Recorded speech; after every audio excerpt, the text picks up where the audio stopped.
Hello, everybody. I am so excited to see so many familiar faces and new faces as well. Me and Dominic and Heidi are so excited to welcome you to the Creator Masterclass. You are going to be led by some amazing people in podcasting, like Marc Ronick there, publishing with Rhonda Penders, and also Michael Losier from the Law of Attraction is going to be here. We have some amazing people like Spaight and a lot of speakers that are going to be speaking live in February, like Brian Swift. And I can't see if they're here yet.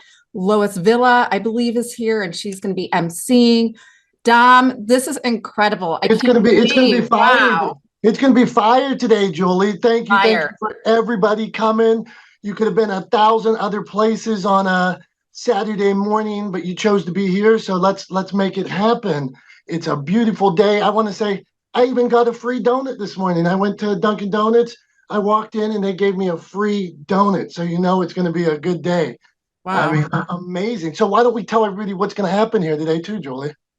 Okay, so sit back, get your pens, pencils, whatever, your notes out, because we are going to be led by experts. It's not going to be a brain dump. There's going to be interactive Q&A. We're going to have networking like no other. You're going to meet people who are like you, me, Dom, Heidi, and everybody else in this room. You're going to network, learn, and grow your brand, because what we want to do here today is help you elevate your voice, help you elevate your story. And I could not do this first and foremost without Dominic Domaski, the founder of Motivation Champs, and Heidi Dunstan, who's our event manager. So if you guys have any questions, please message Heidi. Let's get Heidi. We're going to introduce Heidi. We're going to introduce Julie, maybe myself, our friend Lois down there, our MCJC, but Heidi's our event manager. I saw her speaking on the stage at Harvard. She's an author. She does a lot of impressive things. So she's going to be behind the scenes today. So when me and Julie get scrambled or something like that, Heidi's going to clean it up and make us look well organized and everything like that. So we appreciate you, Heidi. Would you like to introduce yourself as well? I'm super excited to be here. Like totally pumped. I hardly even slept last night. Really? Wow. Right? Like I was like, last night was also big Northern Lights, a Canadian girl here. So I went and hung out and watched some green skies and then came back and I was like, I'm too pumped. I gotta get ready for this creative class. So super excited to be here. Most of you know me as the event manager. If you've seen me on events, I know there's lots of Blue Talk speakers online this morning. But yeah, I run events and then I also speak and I'm an author. So I've been in your shoes. So I'm really excited for our lineup. I'm going to pass the ball to Julie and get back to work to making them look fabulous. Okay, first of all, what I want you guys to do before I introduce myself, I want you to be using the chat like no tomorrow. I want you to be giving your LinkedIn links, your Instagram information, websites, because I'm going to learn all about you today. It's not just about me, Dom, and Heidi. So let's introduce each other. Let's make some connections in the chat. So my name is Julie Loken. If you don't know this already, I am the co-founder with, I don't know what Dominic's saying. Is he screaming at something? Or is Julie, I want to introduce you. Okay. Sorry. He wanted to introduce you on mute. Yeah, that's the first rule today. Unmute, right? Unmute. I can't let Julie introduce herself. Yeah. She's an author. She's a creative. She's our founder. She's a mom of four. She's the founder of MediaCasters. She's a purveyor of positivity, my friend, and encourager to all of us, and really the brains that brought us all together today. So, Julie, have at it. You deserve it. Well, right back at you, Dominic Domaski. No, thank you so much. And this is a passion project, doing this for all of us to elevate our voices, our brands. I know it is a challenge and it can be isolating to be out there and being an author, a podcaster, an entrepreneur, a public speaker. You don't know what to do. You're going to learn real actionable tips today. So thank you. And may I introduce my co-founder, Dominic Domaski, that took this challenge on, and he always smiles. Look at that smile. He is the founder of Motivation Champs. He's an author.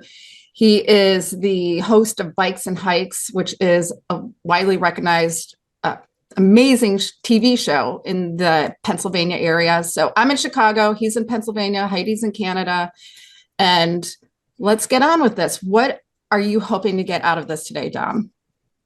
Well, I want people to know that they can start today, no matter where you're at. Mm-hmm. It doesn't matter where you're at, doesn't matter where you start, but you can take the first step today. No matter what some jerk in high school told you, no matter what a teacher said, no matter what some naysayer said, you can take the first step today. And you're going to meet experts. You're going to get to network with people that have the tools, the actionable tips. So when you leave here today, my hope is that we provide enough value that when people leave here today, they say, you know what? I met Marc, I met Brian, I met Heidi, I met Rhonda. I think I can do this. So that's what I'm hoping to get out of it today. So thank you for asking me, Julie. What about you? Well, I want everybody to take these relationships to the next level. And once we get off of this meeting, you guys have met a new friend, a new comrade, someone that is going to help you elevate your voice and your story. I also hope that you understand that being a creative, we create every day. I want you to think about creativity in a different way and do things differently. So thank you. Hey, and we got two more people that, well, we're going to say hi to Lois. Lois is one of our MCs for a Cre8tive Con. Where's our girl, Lois? Lois in the house. What's up, Lois? A clubhouse juggernaut, inspirational force. And then we have... Thank you. Glad to be here. Hi, Lois. Oh, and we can't forget all the freebies we're giving away and what we're doing. What are we doing at the end of today's program? We're giving away a free ticket for Cre8tive Con Live in February. So guys, wait, you wait. Heidi is going to do her magic with the wheel. I don't know. Is it the Wheel of Fortune? Yeah, we'll call it Spin a wheel. Someone here is going to leave with a free ticket. We have tons of freebies and giveaways and contests. So let's have fun today. It is Saturday morning. And I just want to say, I know I'm speaking for Dom, that I appreciate every single one of you. And if you can think of anybody else that could use a message like this today, share the link. So yeah, bring them. Yeah, we appreciate you. Share that link with you on the YouTube when they say smash the like button or smash the share. We appreciate you inviting your friends. Let them know you're here. Hey, you know who we need to introduce here, Julie? We need to introduce our master of ceremonies. Let's do that. For Cre8tive Con, our MC. We need to introduce JC. There's JC. Hey, everybody. This is Dragon, Dr. JC Tornick. So sorry that I couldn't be there live for the special mastermind Saturday, December 2nd. But at the moment, I'm probably up in a plane on my way to a retreat. But I just wanted to come to you just for a couple of minutes and just share with you how excited I am about this amazing event that's kind of coming into place. You know, the event itself strikes a chord in my heart just because of the concept of where we're at as humanity right now, confused, uncertain.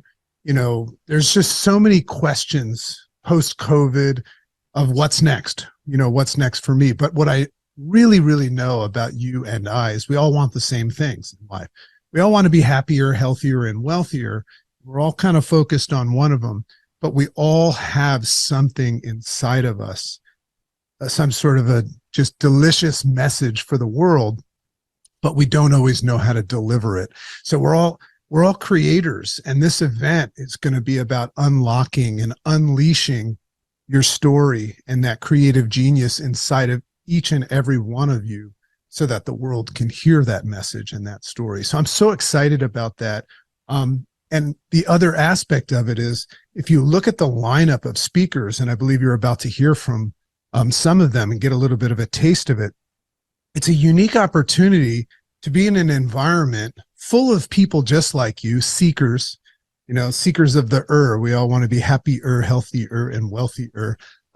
So you're going to be in that environment. So the creative genius will come out there as well, and there'll be a lot of collaboration. But you're going to be hearing from people on the stage that have already done it, that have already figured out how to do public speaking and, you know, get your message out by podcasting, maybe writing a book or even a blog, or just getting your message out. So you're going to hear from people that were just like you, that have taken it to the nth degree. So it's a very, very unique opportunity. and one that's going to be less of a jacuzzi experience, where it's going to be a fun event, and I'm going to make sure it's fun because I'm your MC and your DJ. We're going to have a lot of fun there.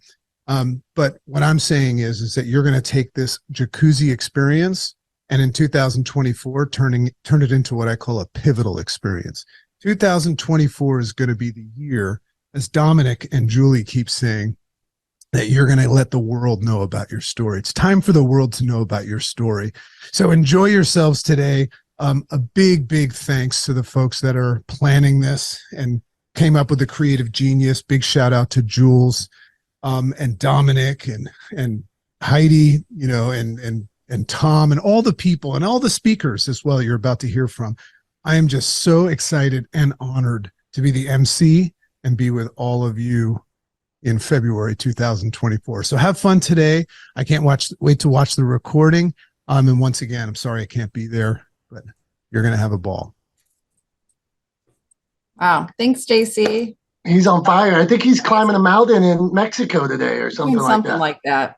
He's always on the move, but I think we should get ready. Dom, do you want to introduce our very first? Okay, let me do this. I'm excited about this. So we're going to have a couple speakers and we're going to go to breakout rooms, but I'm excited for Marc Ronick because one, I started watching his videos and I'm like, wow, this dude is on fire. So I see the videos and I'm like, wow, I'd love to be in his vortex.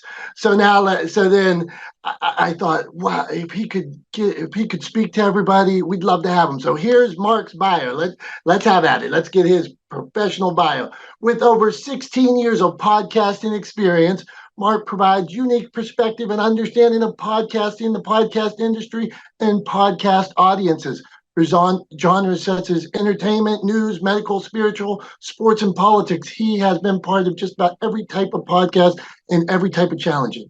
Podcasting is his passion, and there's nothing more exciting to Marc than empowering a podcaster to go from vision to reality. He's on fire. Marc, you have the floor. We're honored to have you here. Thanks, brother. Thank you, Dom. Appreciate it. And good morning, Tom, everyone. If you want to go till 9:35, you're good to go. Thanks for having me here to discuss a theme that's really both close to my heart and pivotal in today's digital world, in my opinion.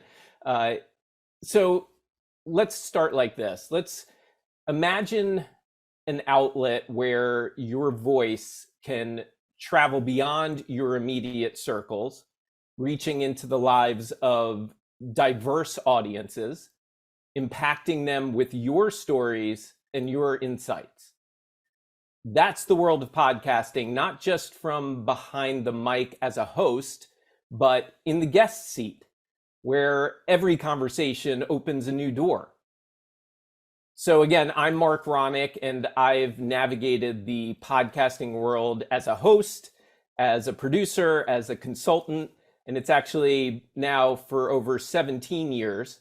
And I was also, in another life, a full-time TV producer up until about 2021, when I was able to take my business and go full-time with it. Also, I'm a serial entrepreneur since the age of 16 years old, always looking for ways of being creative as far as making money and making businesses successful.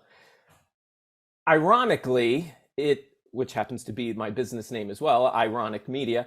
Ironically, it took me some time to step into the guest role that showcased my expertise specifically as a podcast professional, which is a step that I had been advocating to others for years.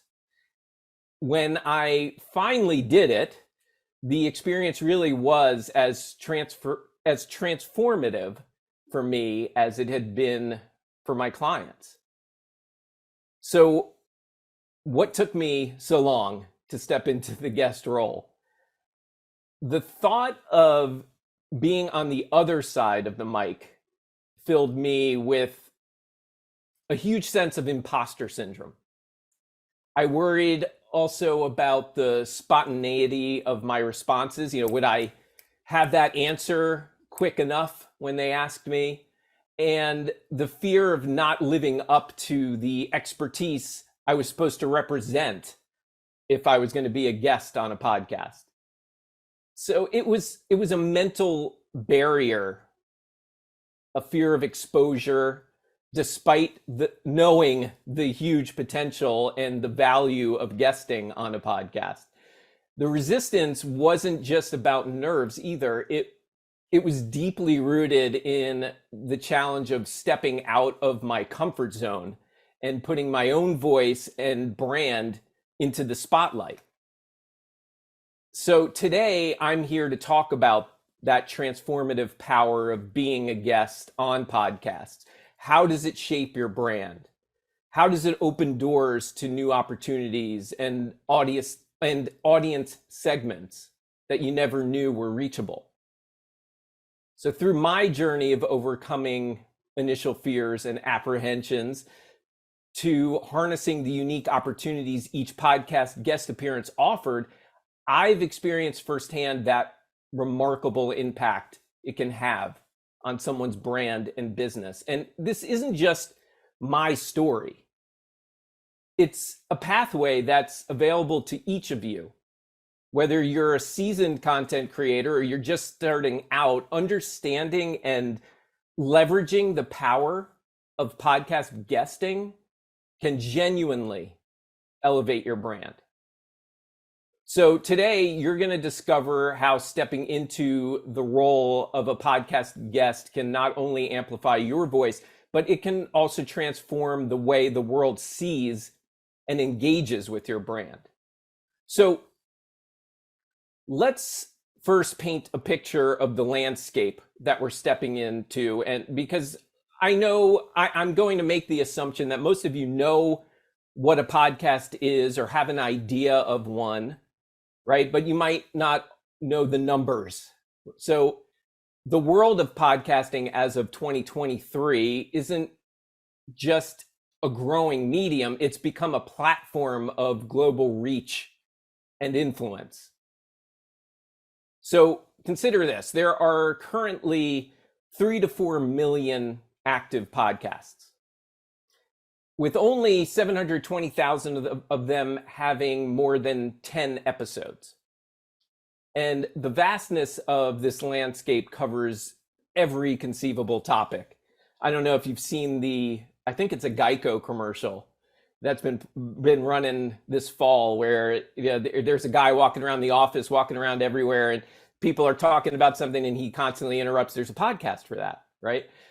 There's the topics range from business strategies to personal storytelling, from scientific discussions to artistic expression. And the audience is equally as impressive. As of this year, we're starting to close in on 500 million podcast listeners globally. Why does this matter to you or to anyone looking to make a mark with their brand? Each of these podcasts are gateways to these millions of listeners. Imagine you being able to tap into even just a fraction of this audience, reaching out to those eyes and ears and minds across continents, bridging gaps with your voice and your story. And let me be clear, although impressive, it's really not just about the numbers. And I'm sure some of you have heard that too. And I'm going to explain to you why I say that. The beauty of podcasts lies in their ability to create intimate connections between the audience, between the host and the guests. And when you speak on a podcast, you're not just broadcasting information.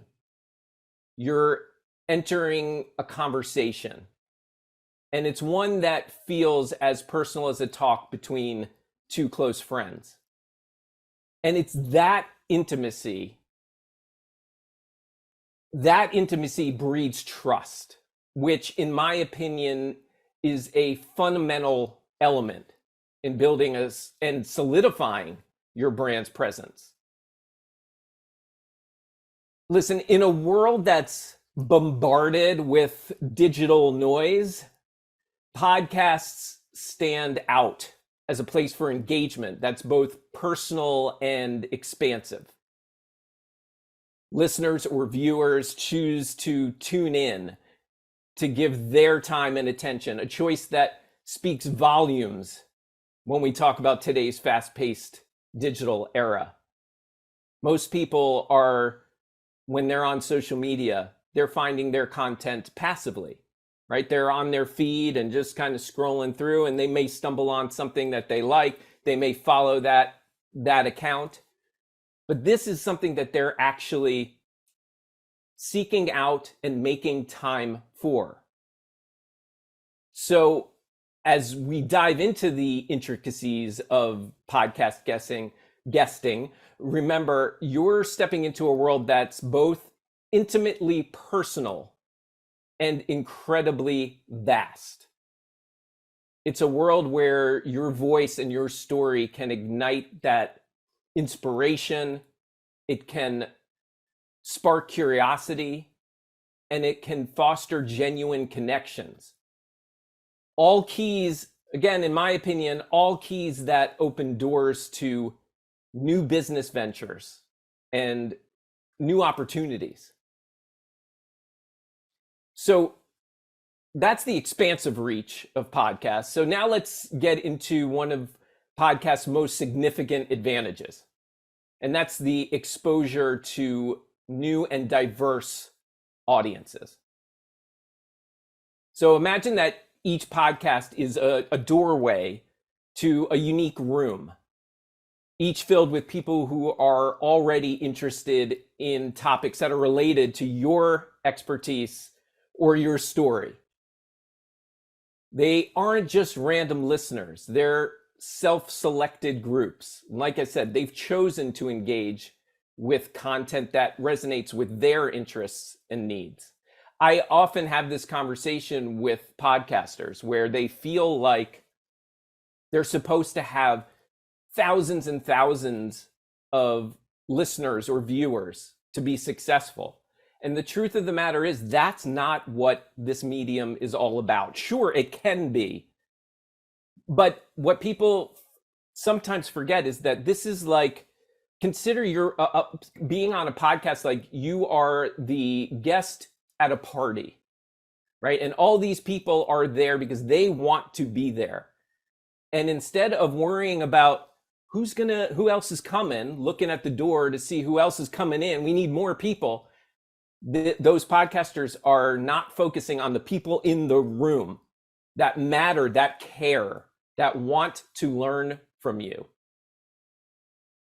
An advantage of being a podcast guest, say, over hosting your own show, is that you're not starting from scratch, right? You're stepping into an already engaged space that's filled with these potential fans, followers, or customers.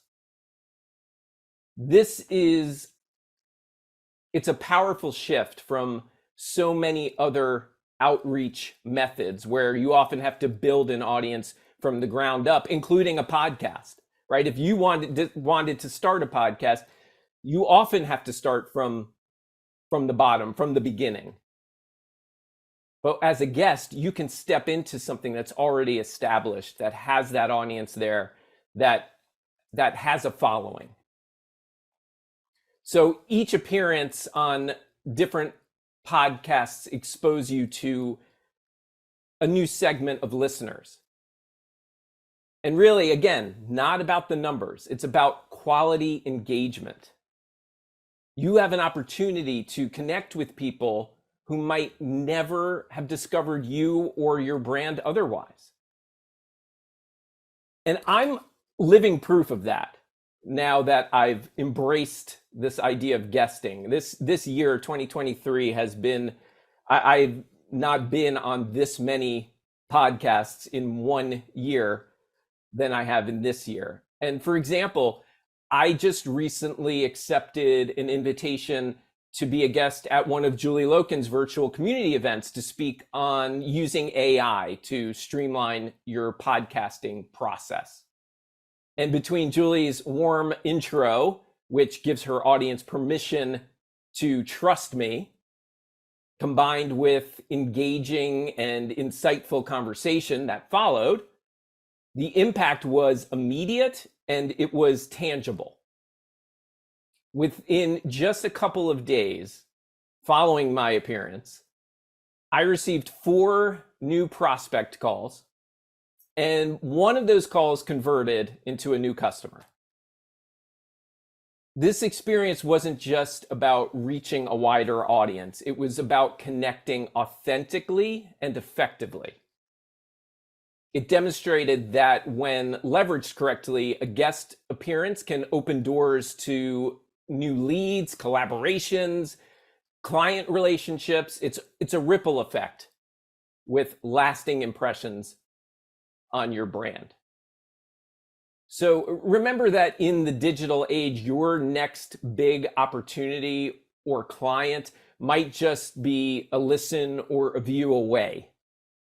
Podcast guesting provides that unique platform to reach out to these opportunities in that authentic, engaging manner.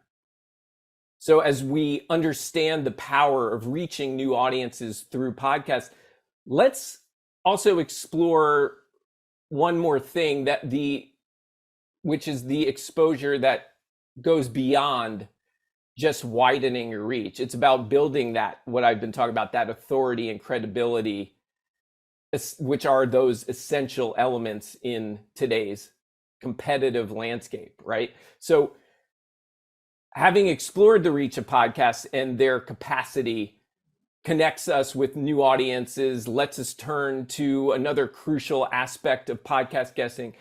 So I'm sure that many of you know, in the world of content creation and personal branding, establishing yourself as an authority in your field is key.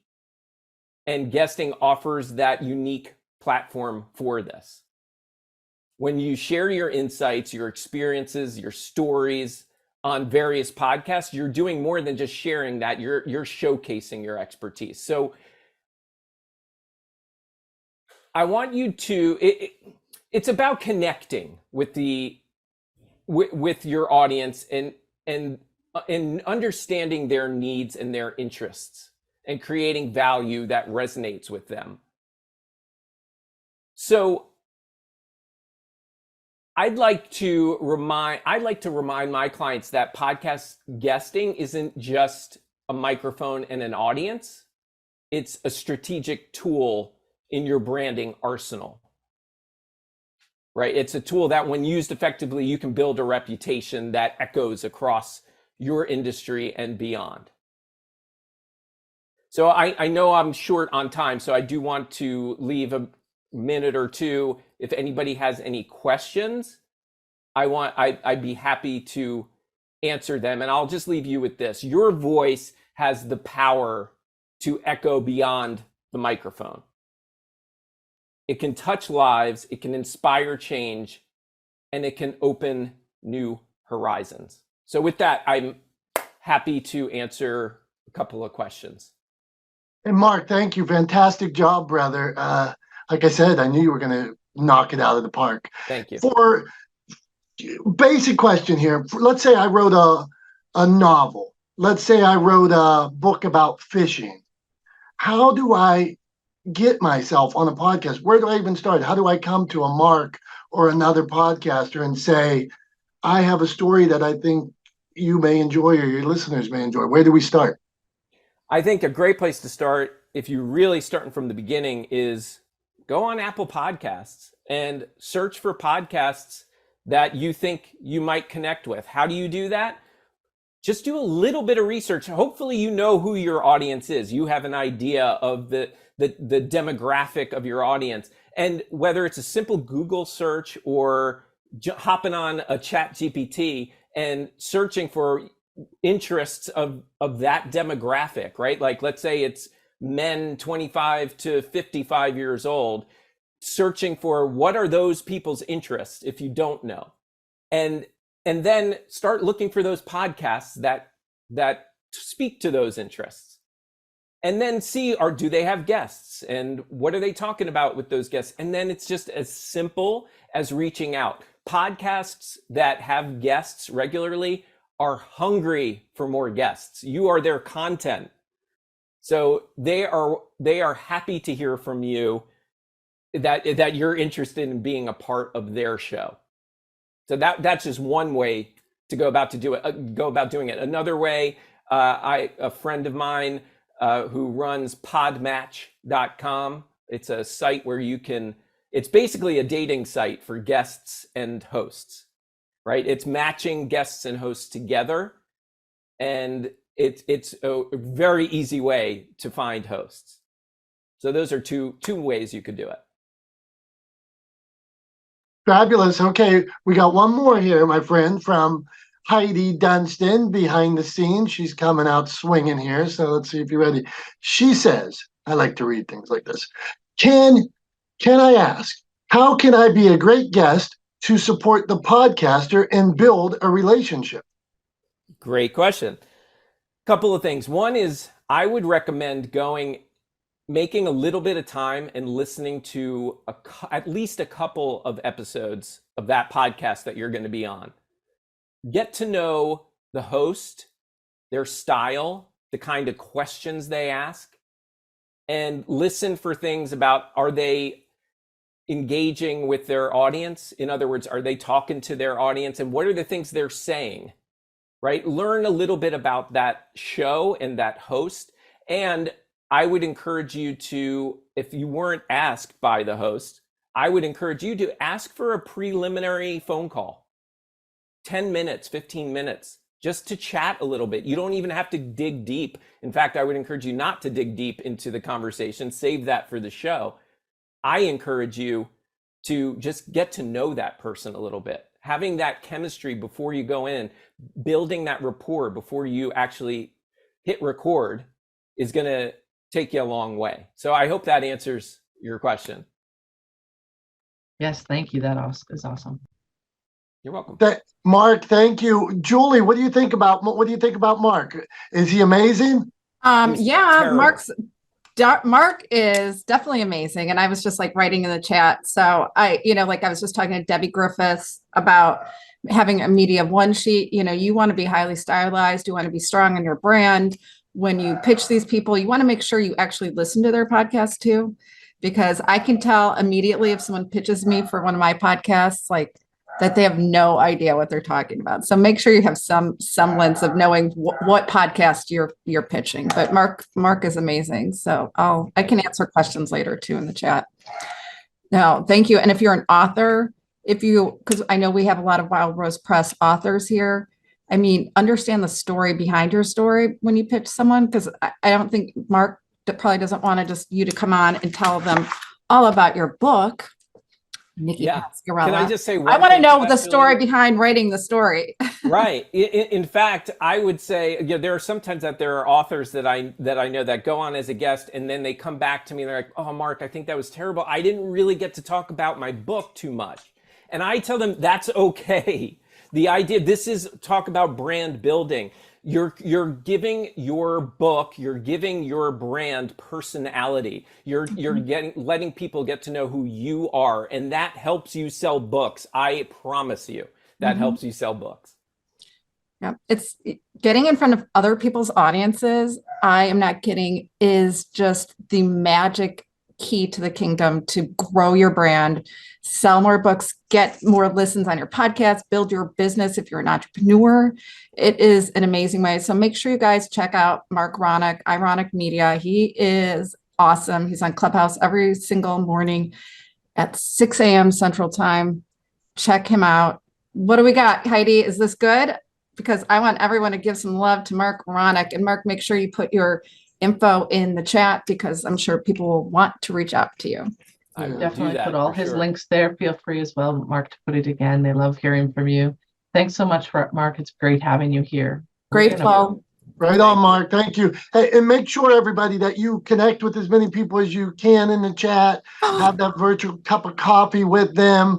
Don't miss this opportunity. We're all here on a Saturday morning for a reason, so make sure you figure out what that reason is, connect, and who knows what could happen. Julie, we have our next speaker, Rhonda. Who is this? I think you should introduce us. Wonderful, talented Juggernaut, go on. Okay. If you're a Wild Rose presser, I want you to just give some love to our girl, Rhonda Penders in the chat. Like, who doesn't love Rhonda? She like flew into my life. It wasn't coincidence. And I think I got my girl, Nikki Pasquarella here. One of my favorite Wild Rose Press books right here, Nikki Pasquarella. So check that out. Nikki, put the link, Nikki, if you're listening, put this in the link in the chat. But she was brought into my life as someone that I found to be so sincere and such an advocate for authors and teaching authors the tools to really up level their, not only their writing, but building a brand as an author. She has been at the helm with her partner, RJ, at Wild Rose Press, which is a traditional publishing house. They do it's a romance genre, but she has been at the helm since 2008. And I don't know how many authors she has worked with, mentored. She is just beyond amazing. The most giving heart. I want you guys to just listen and love yourself some Rhonda Penders of the Wild Rose Press. Grateful for you, Rhonda. Love you. Anytime I'm having a bad day, I just need to listen to Julie, and she pumps me up. She's great at that. Just a real quick corrections here, Jules. 2006. So oh man, I was off 2 years. Yeah, these gray hairs were for 18 years of publishing. So we're heading into year 18, and we are not romance only. We are all fiction. We started off as romance only, but in 2013 we opened to all the fictions, as I call it, all the genres, from historical fiction to science fiction to a little bit of YA. We don't do children's books, but we pretty much do all the other fictions. I'm so happy. I apologize, but that's okay, Julie. I'm sorry I corrected you. I love that. I wouldn't. We need to know like the truth behind. That's right. I mean, 2006. I just do. I'm speaking from what Nikki Pasquarella tells me all the time. Oh, it's Nikki's fault. It's her fault. No, I'm just teasing. We love you, Rhonda. I'm going to let you take the stage. Well, so thank you very much. I'm really excited to be here this morning, and I can't wait to see all of y'all in Chicago. I hope you're going to be there. All I'm going to really talk about real quick today, because I've only got like 20 minutes on the stage, is publishing. So you wrote a book and you don't know what to do. And so our focus in Chicago and here today is kind of going to be about helping you decide what those next steps are. And honestly, once the book is written, your very next step should be researching the various ways to publish and then the various places to work with. So if you're going to work with a publisher, you want to make sure you've done your research and you know who publishes what you write. For example, there is absolutely not going to do you a darn bit of good to send me a poetry book, because we don't publish poetry, but there are publishers out there that do. So those are the publishers you would want to query. If you've written a adult fiction book, which we publish, then you'd want to do some research on our company. I would look into it, and I say this to everybody: don't just send it to a company. Know the company you're sending it to. Research them, read their guidelines, look at their website. If you can, buy a couple books that they publish, see if it's kind of in the same vein of what you write. Talk to authors who've published with them. You can usually get the book and then contact the author. Authors love to be contacted, unless you're Nora Roberts or somebody like that. But our authors love to have somebody email them and say, hey, I bought your book and I loved it, and I wonder if I could ask you some questions about your publisher. Find out what their experience is, if it's positive or not. You can always Google and look us up and other publishers. Keep in mind that everybody out there is going to have a good experience and a bad experience. You're not going to have all positive reviews. You have to weigh the good with the bad. Maybe you're not going to go with a publisher. Maybe you're looking for an agent. So why would you be looking for an agent? Well, if you're trying to publish with one of the big publishing houses, you have to have an agent. It is a rule, will not look at unagented submissions. So same thing as when you're researching publishers. And I know I'm talking fast. I'm from New York. It's what we do. Sorry. I'll slow down. If you're looking for an agent, you're going to do the same kind of research as you did for a publisher. You're going to go on their website. You're going to try to find out who they've represented. Maybe you can buy a couple books that they have been a part of and see if they seem to work in the same genre as you. And then maybe contact their authors to see if they were a good experience. Now, there's also the self-publishing route. in this day and age of being a writer, you can self-publish your book. You can have it up on Amazon tomorrow. I don't recommend you have it up on Amazon tomorrow. I think you need to make sure that you've done it properly, but there's absolutely no reason anybody can't self-publish if that's what they choose. So you're going to make sure you have it professionally edited. You're going to make sure you have a beautiful cover. You're going to follow the format guidelines for all the distributors, and you're going to learn what it takes to basically become your own publisher and publish your book. So there's still a lot of research to be done. One of the worst things you can do is take your book and throw it out there and hope everybody's going to read it and love it, because they're not. It's going to be full of mistakes that you didn't find, and they're going to trash you in the reviews, and they will never buy from you ever again. So my famous line that I get quoted on all the time is, don't put your name on crap. So don't put your name on something out there unless you are proud of it. Make sure that if you are not the best editor in the world, you hire someone. Make sure if you can't do a beautiful, professionally looking cover, you hire someone. So it's going to cost you on the front end for self-publishing, but then all of the control and all of the royalties and everything comes back to you on the back end.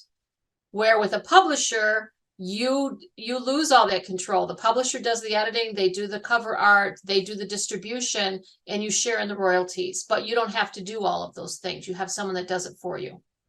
So that's kind of a real quickie segue into what we're going to be talking about a little bit in the chapter in the book that I'm working on for the conference, and also a little bit about what we're going to talk about in Chicago. It's going to be all about publishing the best way for you, and it's not going to be the same for every one of your books. You may self-publish one book, you may traditionally publish another, you might even get an agent for a third. There is no one only road to take to publishing these days. There's a lot of options out there.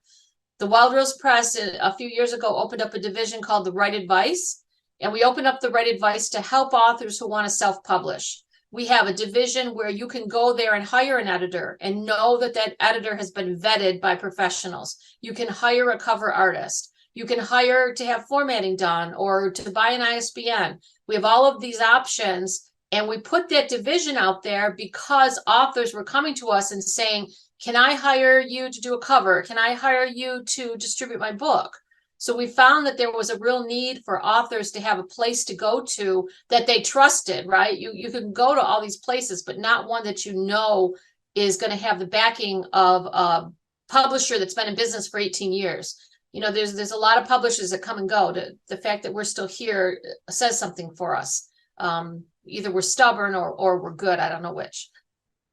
So that's kind of me in a nutshell. I want to open up the floor to questions because that's really how I find out what you really want to know. So if you have some questions, you want to drop them in the chat. I've got some time here this morning and I'll be happy to answer them, and you can always reach me. Samantha will put our contact information in the chat for me.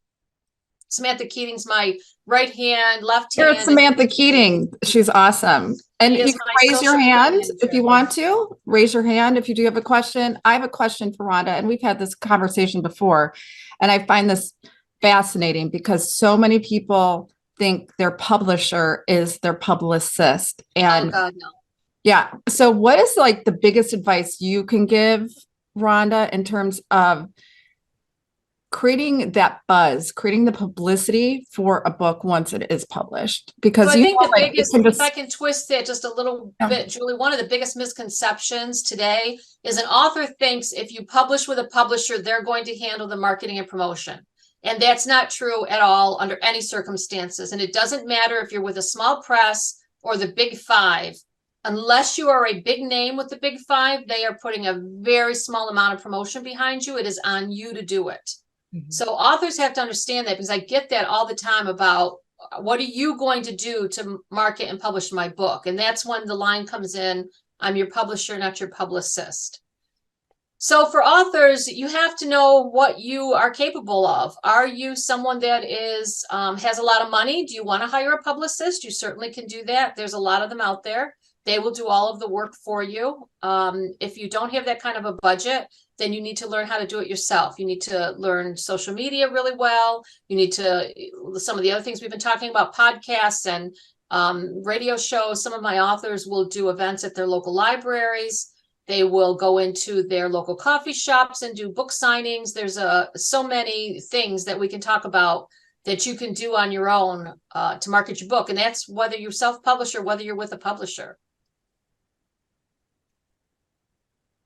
That is good advice. And like if you guys want to just raise your I hand. think JD has a question. You got, I see one here. You got a question. It says, from Vandana, it says, I am hearing about partner publishing. And what is it? But hold on, I see Sam right there, and I think you need to introduce Sam and tell her how wonderful she is to Wild Rose Press, and then we can figure out what this partner publishing is. Go on, Rhonda. So Samantha, as I said a little while ago, is serendipity. She came to us as an intern looking for a college requirement. And when she came on board, she made the really, really big mistake of asking if she could take over my Instagram account. And once I let her do that and I learned what she could do for us from a social media aspect, she was hooked. And like the mob, you don't get to get out. So she's stuck with us. And she's phenomenal. She works with my authors. She talks to them on the phone and on Zoom about their accounts. She will answer their emails. She does conferences with me and for me. She really is a whiz kid, and I couldn't be more blessed to have her on part of my team. I don't know really what we did without her before. So she's great for my authors and she's great for us. But to get back to the questions, you had one in there and then JD Webb had a question. So let's do the one you mentioned, Dom, and then I'll get to JD's if that's okay. All right, you're busy. So partner publishing, I don't know that buzzword, but my guess is it's similar to hybrid. What it means is you have a book and you want to get it out there, and you don't want it to go with a traditional publisher. You want to self-publish it, but you can't. You need an editor, you need an artist. You pay for these services through a partner publisher. Wild Rose Press and Right Advice could kind of be like that, in that you could come to us and pay for all these services. But some of these other publishers, that's all they do. They have you come in and pay for everything. Unlike the old vanity presses of the old day, it's a little bit more advanced. But my understanding, partner publishing, without Googling it, it would be similar to hybrid publishing. Oh, that's great. I love that. And, I don't normally do this, but if you want to check out my website, Books and Buzz, this is what I love to do, elevate the voices of authors. It's just a passion of mine because I see the struggles authors have in terms of building out their brand, and Sam's awesome as well. I just love these women. What's the next question? Because I can't keep up with this chat. JD Webb raised his hand. I want to hear what he has to say. JD, come on up. Is JD a Wild Rose presser? JD, Yes, it's he all is. you. You got to ask the question, JD. We Just want to has see to your smiley unmute. face. Unmute. There he is. Yes, I am. As a matter of fact, my book just came out in September. Mhm. I could not be happier to be with Wild Rose. It's my Thanks, second JD. book with them. I wanted to emphasize what Rhonda said about libraries. I've found that that's one of the best ways to sell my books. Visit a library, get to know the librarians. They are wonderful people. They love to see local authors. I have scheduled trips for like 30 local libraries around here. I do book signings at those libraries as long as they allow me to sell my books. I do not charge them unless they really want to pay me, which I accept also. But it's a very good resource for an author. Do not forget to do the library, and make sure you do not make a cold call. Call the librarian, set up an appointment.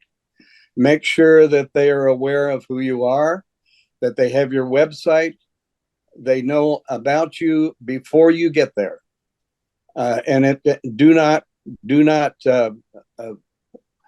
forget to visit your local libraries. Thanks, JD. That's great. And we're so happy to have you with us. I really appreciate that. What other questions do we have today that I can answer?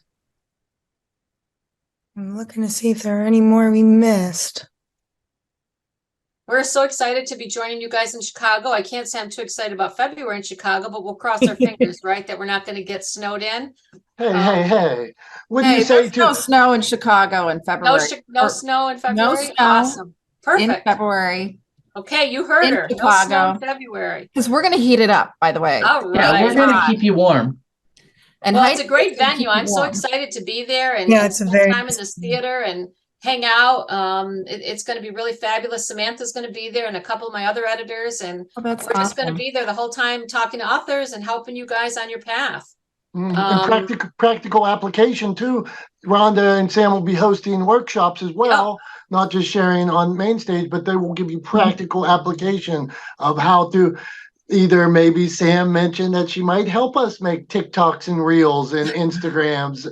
And then maybe they help you submit your queries or start your process. So I don't know what they're cooking up over there, but we are excited to have them. So thank you very much, Rhonda. Do we have any more questions? Julie, what do you think? I don't see any, and I'm really bad at this because I'm not, I know. Oh, here's one. Do you have to pay libraries for room? It says, do you have to pay libraries for room? What do you think?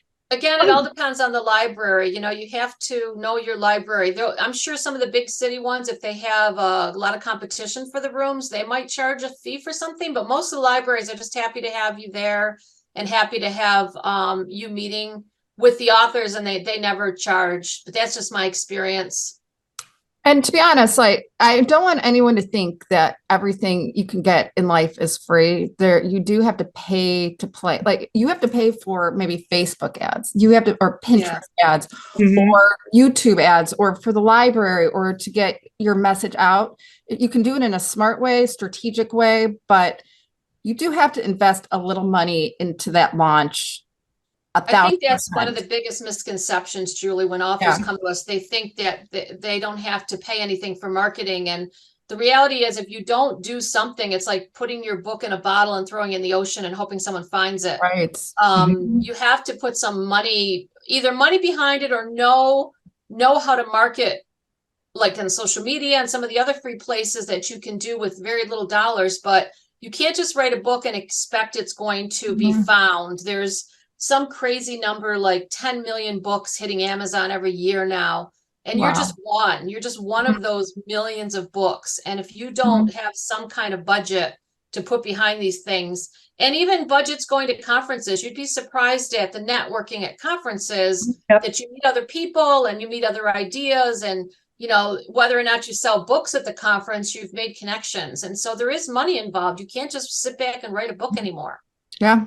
No, I mean, Amazon kind of leveled the playing field. So any Tom, Dick, or Sally can write a book, throw it up on Amazon without editing, blah, blah, blah, blah. But as I said, don't put your name on crap. Don't put your name on crap, she said. Everybody write that down right now. That'll be on my tombstone, right? It looks like we got one more question here from Marc. Marc has, he's either giving you a high five or he has a question. So Marc, I can't pronounce that last name. So Marc, what do you got? Question?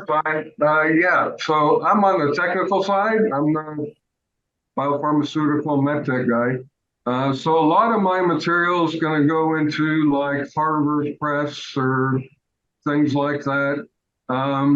Is it good, like, to, before it goes to those guys, to do something like you're recommending? And do some marketing ahead of time?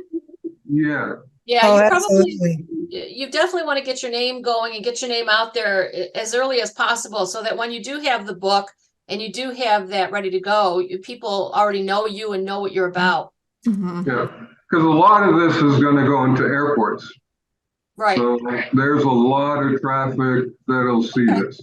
Yep. Right. So, Never too early to start. Yeah, well, you know, when they say here's my advice for you as a publisher as well. They say, when should you start marketing?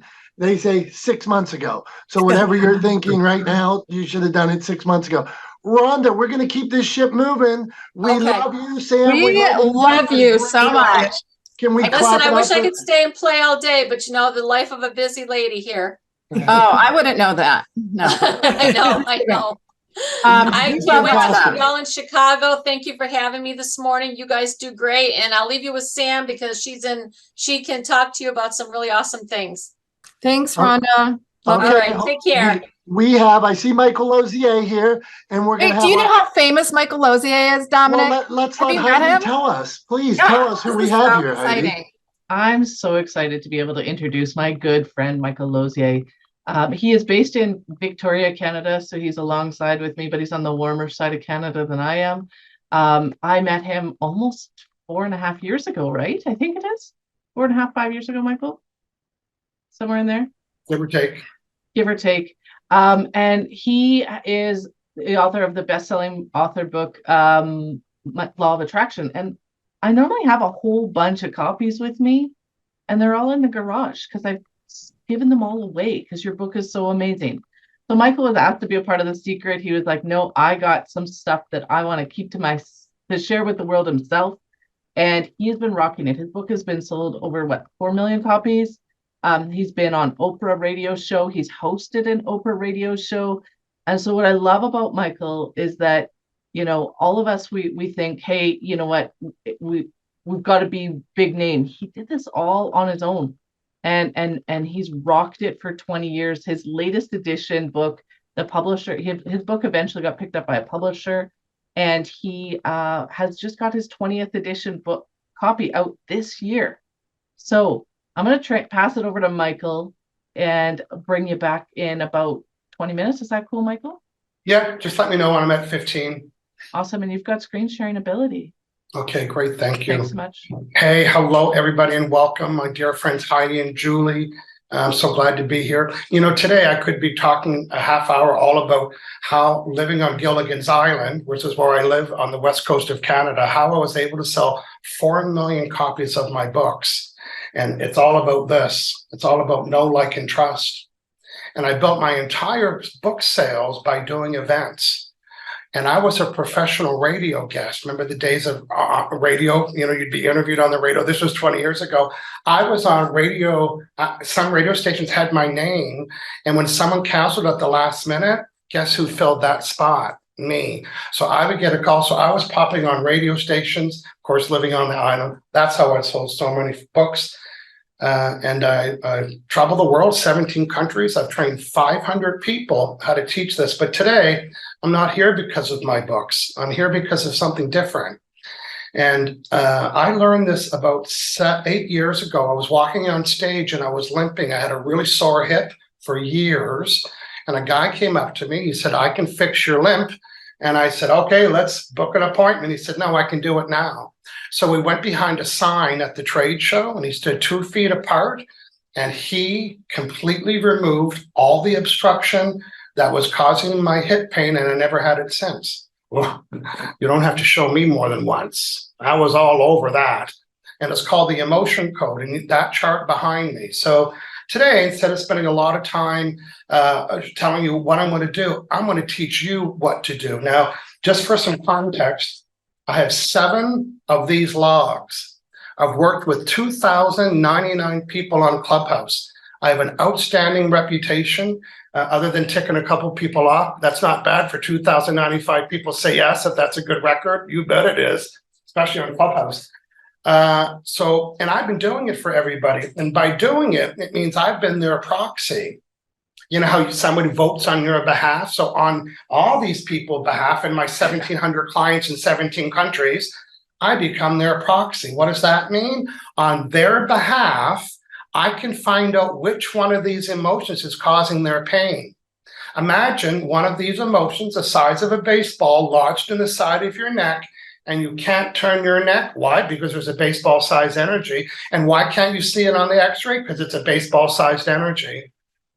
Now, I have a unique ability to connect with you in any country, any place in the world, identify what the emotion is that you're feeling, and it's not enough. It's like if you said, hey, Michael, can you check my computer? I got a bug in my system. I said, let me in. So I sniff around your computer and I said, hey, I found it. You're going to say what? Delete it. So not only do I find the emotion that's causing the challenge, I delete it with a magnet, any kind of magnet. So I'm going to ask if you have a magnet, get one right now. I'm going to teach you the most important thing you will learn. How do I know that? Because I work with so many clients, and this is a showstopper. Normally, I do it for you. I become your proxy. You're going to learn how to do it today. And what is it? Today, I'm going to teach you when you have those creative blocks, you got no creativity, you got no juice, you can't come up with the words, you put it away, you procrastinate, you put it off, you don't do it, and you look at it and it causes this, you can't get your writing block, all of that, brain fog, creative blocks, procrastination, can't come up with the words. I know that you know that I know that you know that you've had that. Show me a thumbs up if you've ever had it. Yeah, I have too. Oh, I don't know what word to use. I can't think outside of the box. I'm stuck. And there's one reason why that's happening. And it's an old emotion. And that emotion is on this chart. And this emotion arises when you go to be creative and it stops you. And the name of the emotion is called creative insecurity. That ring a bell for anybody? Creative insecurity.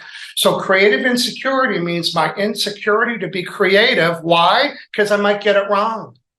Oh, I better not pick a title. I better not write a chapter. I better not plan and plot anything. I better not pick a color. I better not do anything. I'm going to procrastinate.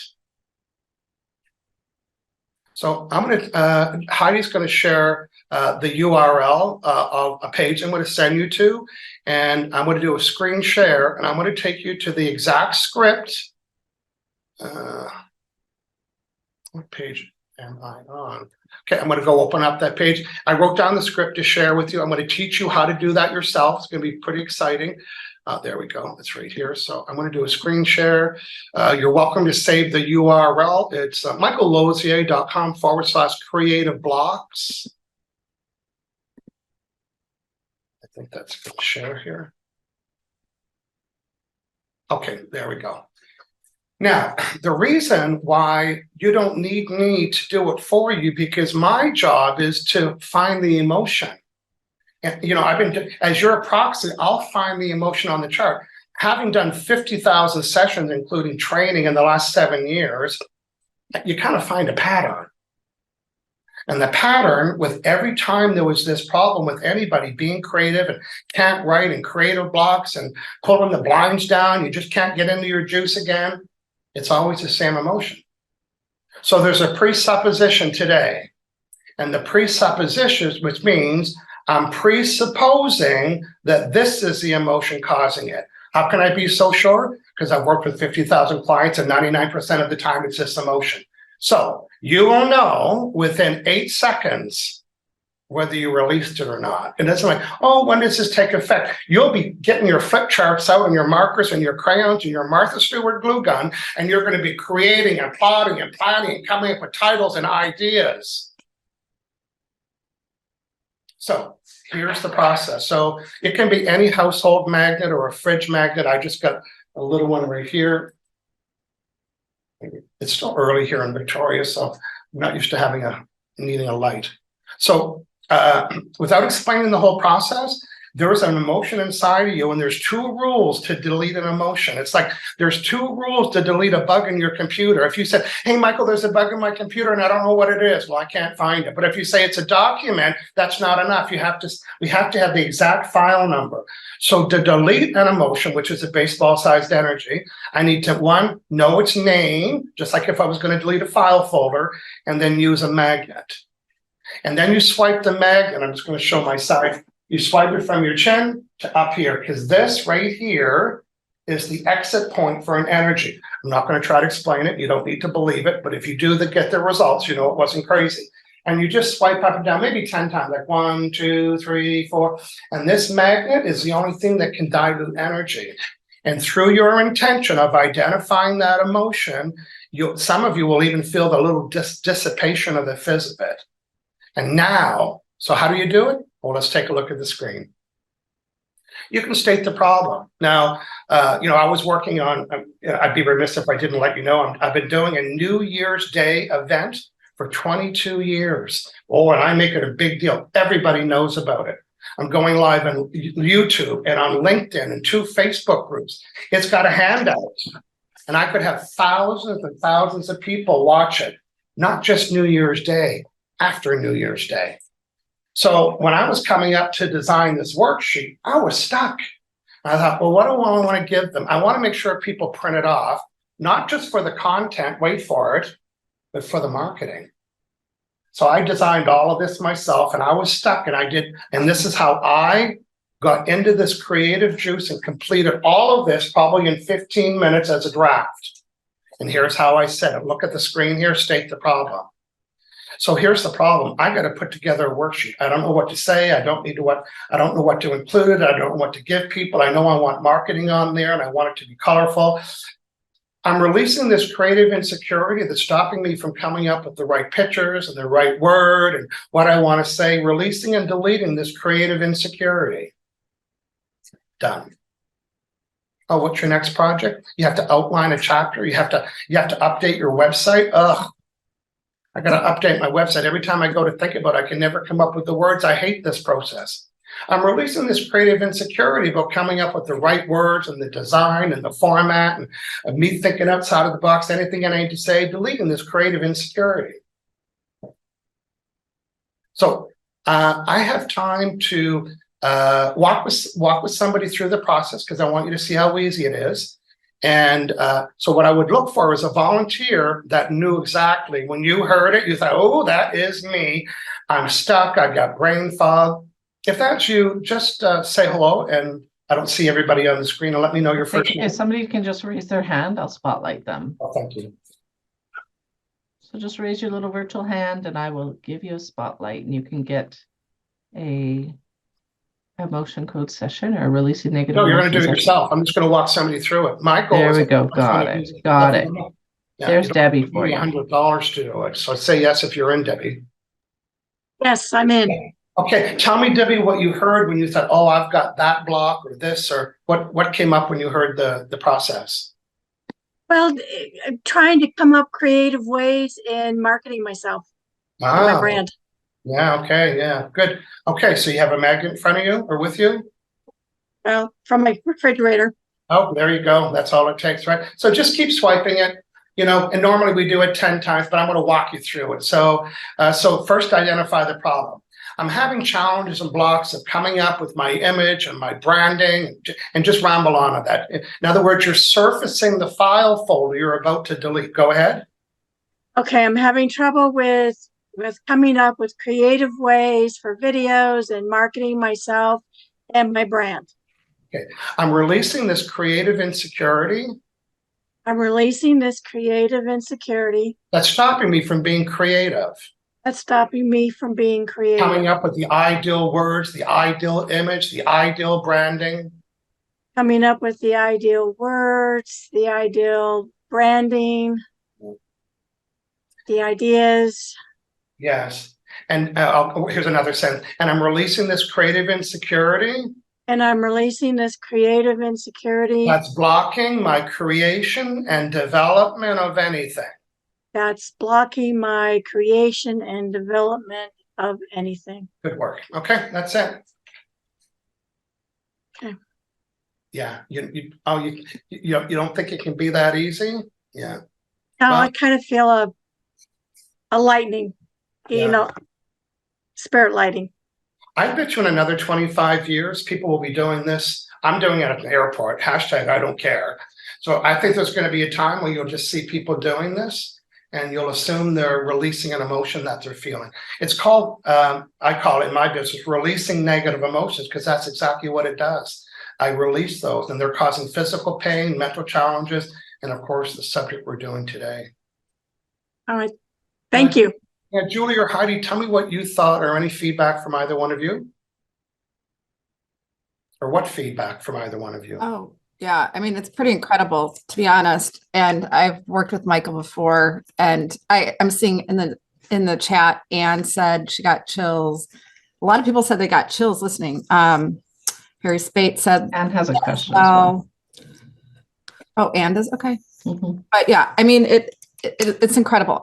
The thing is, I never understand this, but it works. So and he knows this too. I've told him this since I've met him a few years ago. I don't get it, but something about it works. So you're Cre8tive Con. Everybody's got to be creative. You can't have blocks for 2 or 3 weeks when that's your business. No. So this is like a little ritual. You say, okay, today I got to work on the Cre8tive Con master plan. Okay, I'm releasing any creative, it's quicker than a Snicker. I mean, just get it done. Just go real fast and release it. And it can't be a Snicker. You'll delete that listen, too. I haven't had a Snicker. I'm on day 172 of zero sugar. Wow. Zero cravings, zero triggers, zero consumption, zero interest. 172. I don't know why I brought up a Snicker. I haven't had it. It feels like forever. Hashtag no more Snickers. Christy. Oh, I'm sorry. I was going to bring Anne up. She had a question real quick. Yeah, let's do it. Let's do it. Hey, Anne. Hi, Hello. Anne. Hi.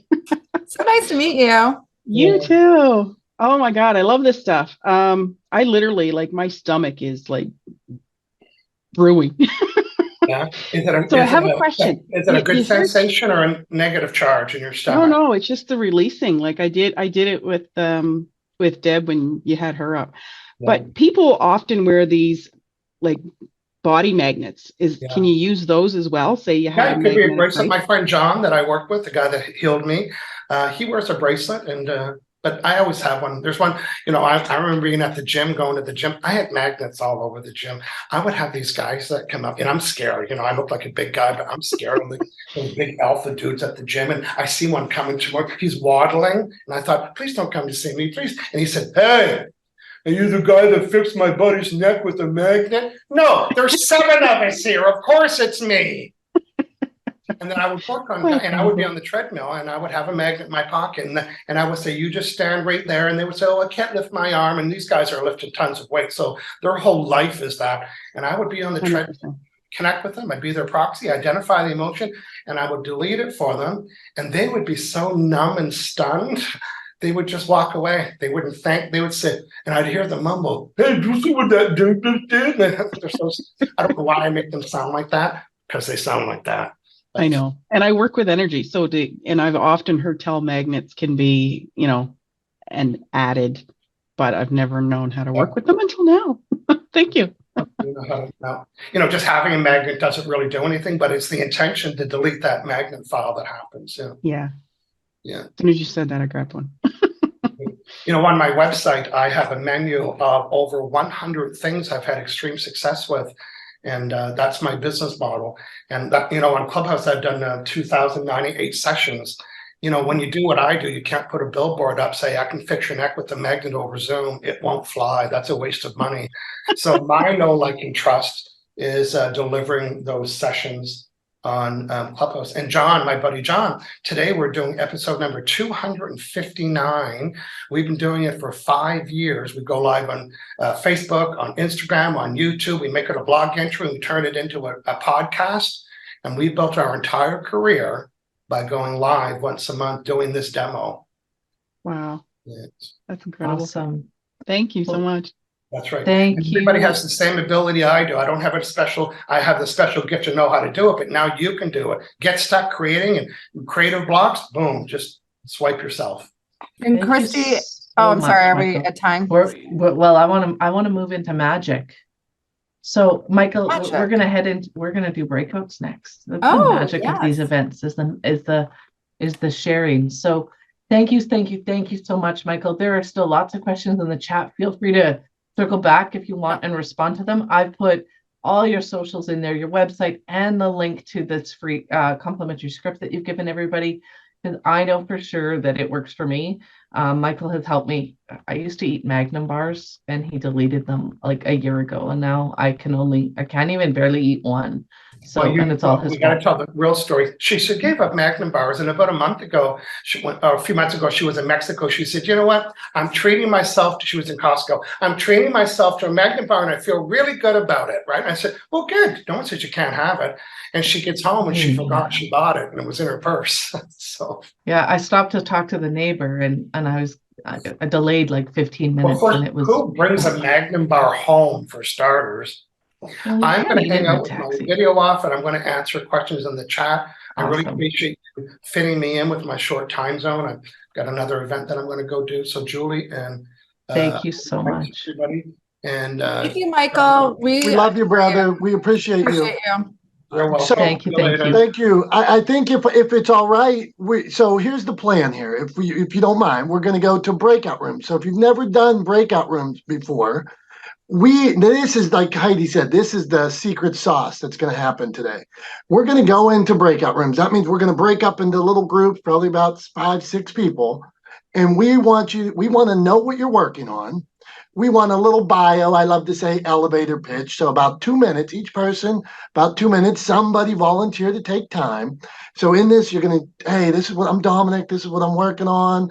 Here's where I'm from. And then we want you to talk about what Marc said, what Michael said, what Rhonda said, what Sam said, some of the things Julie said. So after everybody introduces yourself, just dig into that conversation and see how could we get up on stages? How could we write our story? How could we release negative emotions? So is that fair, Julie, Heidi? Does that seem like a good plan of action?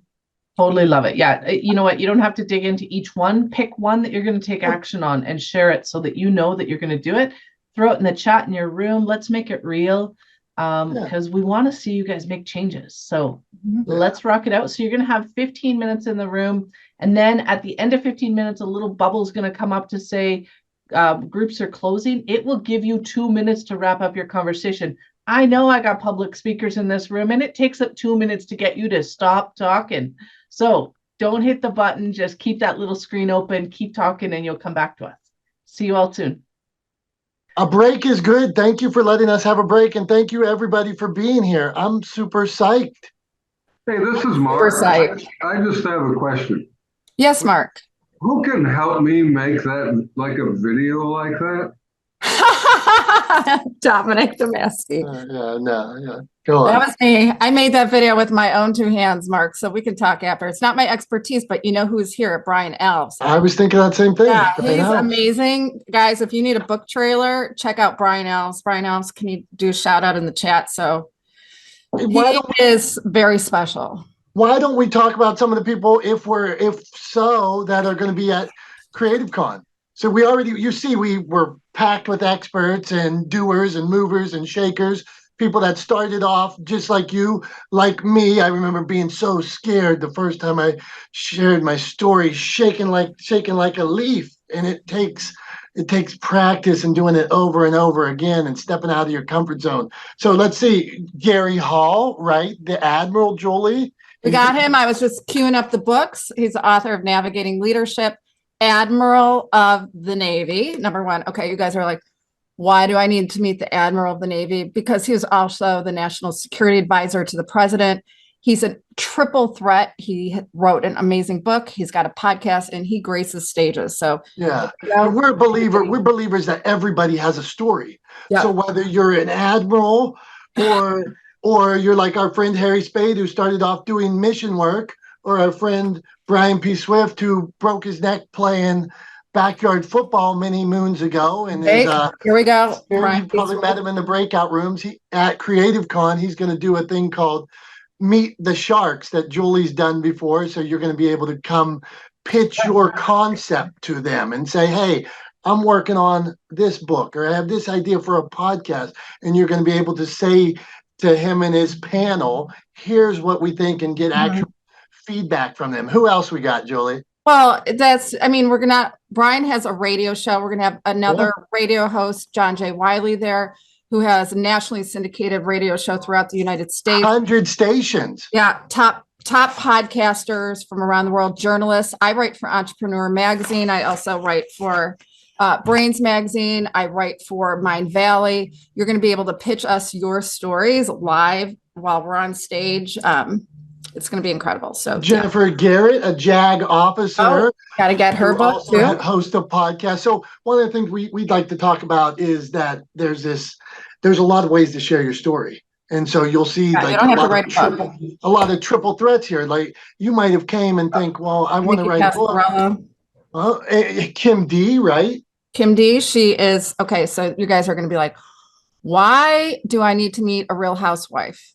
Well, because her story is incredible. Not only about rebranding her image. She has an amazing podcast. She does a lot of work on Patreon. She is also launching a book. And speaking on stages, these triple threats. This is how you build a high dimensional brand, a high definition brand, a 3-dimensional brand. It's not about being on social media all the time. I hope I'm not going to break some people's hearts, but just by being on social media, it's going to just peg you in one corner, and we're going to build something bigger, greater, and be together. So I got this from Heidi, so it threw me off. Yeah, I gave them the fingers. She gave me the fingers. There is some great things to come, Yes. and we need to get moving. So I want to bring our next speaker to stage. Who's that? Do tell, go on. I hope it's Rachelle Babler. It sure is. I put the link in the chat. If you're looking for early bird pricing for Cre8tive Con, February 17th and 18th, we are going to be burning it up in Chicago at the Metropolis Theater. If you think today has been amazing, it's going to be like on steroids in Chicago. So join us, please, please, please. We'd love to see you. With that said, I also want to make sure stick around. We are giving away a free ticket later today on the event, but you have to be here live. And we're also going to give away a really cool contest where you can do it on socials, but you'll need to be here or watch the recording. With that, can I just say hi to Janae Thompson? She's one of our speakers also. I just saw she jumped in, so I want to give her a big shout out. And we're talking about you, Brian Elves, so make sure that you do something in the chat. But without further ado, let's talk to Rachelle Babler. So excited to have my good friend Rachelle here. It's so fun to be able to introduce your friends. So I met Rachelle. I was thinking about it last night. I don't even know how long it's been that I've known you, but I met you through a book writing group. And we're kind of like accountability partners that need to actually get back on the track of writing our books again, right? We were meeting almost weekly to work on our books. She helps people craft their topics for TEDx, find their story. She's an author, a musician. As you can see, the guitars are always in the background. I love when she visits me with her guitars. She's been on Blue Talk stage. She's been on the TEDx. She's stood on that red dot, and she helps other people elevate their message through branded stages like TEDx. So if I've missed anything, Rachelle, I'd love for you to cover it off. And I'm going to give you 15 minutes and then some time after to answer some questions. Is that cool? That's cool. Have fun. Hello, everybody. I'm so excited to be here. Thank you so much for having me. And I'm really excited to talk about the importance of getting your message out and how you can do that, and just some simple steps that can get you going to share your message and your voice and your stories and so much more. But first, I want to tell you a little bit of a story first. In 2010, there was a researcher by the name of Brene Brown, and she talked about courage, vulnerability, shame, which some might think is not a very sexy topic to talk about, but she decided to take it to the TEDx stage in Houston in 2010, and her talk was called The Power of Vulnerability. Well, when her talk went live, it went viral, and all of a sudden, everybody was talking about shame and vulnerability. And that 20-minute talk completely changed her life. She went to be on Oprah. She wrote 6 #1 best-selling books. She has a podcast and is considered a thought leader in her field. Her TEDx talk is now one of the top 5 most viewed talks of all time. So that 20-minute talk not only changed her life, but changed millions of lives. And it did what most speakers want to do, is to create human impact. So I'm going to go through some pieces about getting your message out there and how you can do it. The first thing is using the importance of getting your message out there is for many reasons. Your message can have a profound impact on people's lives. You can inspire others to push forward. It gives other people permission to do the same as well. It helps others not to feel alone. Many people will resonate with maybe something that you share in your story. And the impact can last for many years and affect many people. Like a TEDx talk is going to be out there for generations to come. It can create movements. It can inspire others to take action and live a better life. And something that I get from a lot of my, clients that want to do TEDx talk, they say these are some of the things that people are hesitant to use their voice and speak out because of some of these things. One is, I don't have any experience. I don't have speaking experience. So how can I do TEDx talk? But they have, something that they really want to share. And I hear this all the time. And I want you to, if you find yourself saying that, I want you to say, replace speaking experience with passion and desire. If you have a passion and desire to share something, you can share it any place you want. And there's multiple places you can do that. And I'm going to talk about some of those later. But, if you have a passion and desire, then, that's really the core of what you need to use this tool that we have. One of our most powerful tools, our voice. And I've also had many clients say, I'd like to talk about this topic, but I know it's been talked about so many times. And maybe it has been, certain topics have been talked about a lot, sales, meditation, mindsets, things like that, but it's never been talked about by you. And your experiences separate you from everybody else out there. So before I became an entrepreneur, I was in forensics. I analyzed fingerprints from crime scenes, from evidence. And the reason why I could identify a fingerprint to a source is because our fingerprints are unique. There's no two people in the world that have the same fingerprints. So there's no two people in the world that has the same experience that you have and has interpreted your experiences in a unique way. So don't let that, hold you back from wanting to share your message. So how do you share your message? You just start. And one of the easiest ways is social media. And I'm going to use that first, but I'm going to talk about some others here shortly. It's a great place to start. And I've been in a couple of groups where we just did like a 7-day challenge or a 30-day challenge. And the thing about getting your message out and using your voice is being consistent and doing something to help you start to develop like your message and your passions and kind of flesh things out for you. So the more you speak, write, talk, the more you will not only gain confidence, but you'll flesh out your message and you'll start to see what the things that you really, truly love to talk about. And so if you want to get started, I was in a coaching group, and we just like jumped right in. He's like, 7-day challenge, get an accountability partner. Those are always great. But here are some simple ways to just start getting yourself out there and start sharing.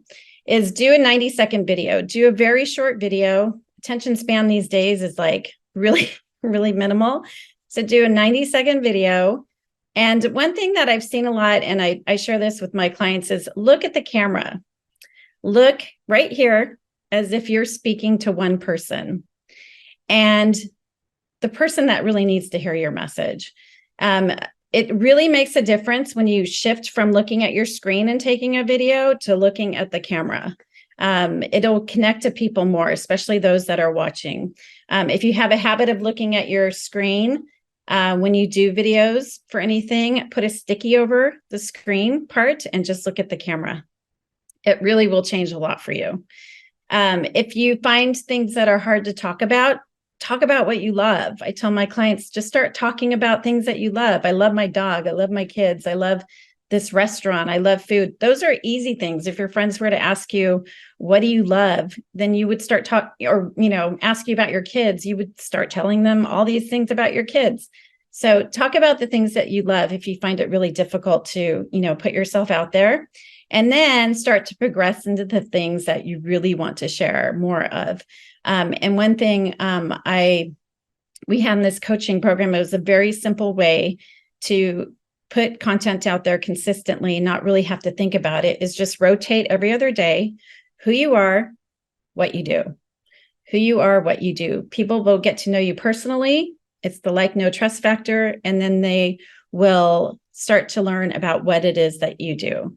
So those are some, simple things that you can do to just start getting your message out there. Consistent content will help you to see what you gravitate towards, what topics, what passions. And before you know it, you're going to have a week of videos, 30 days. And I guarantee you, if you do like a 30-day challenge, you're going to look back and ask yourself, why didn't I start this earlier? It really isn't that hard. And there's many other ways to get your message out there. You can write. If you're a writer and you like to write, you can start a blog. You can write on Medium, so many other platforms, Entrepreneur. Rhonda spoke earlier on books. A book can change your life and the lives of others as well. It's a great way to get your message out there.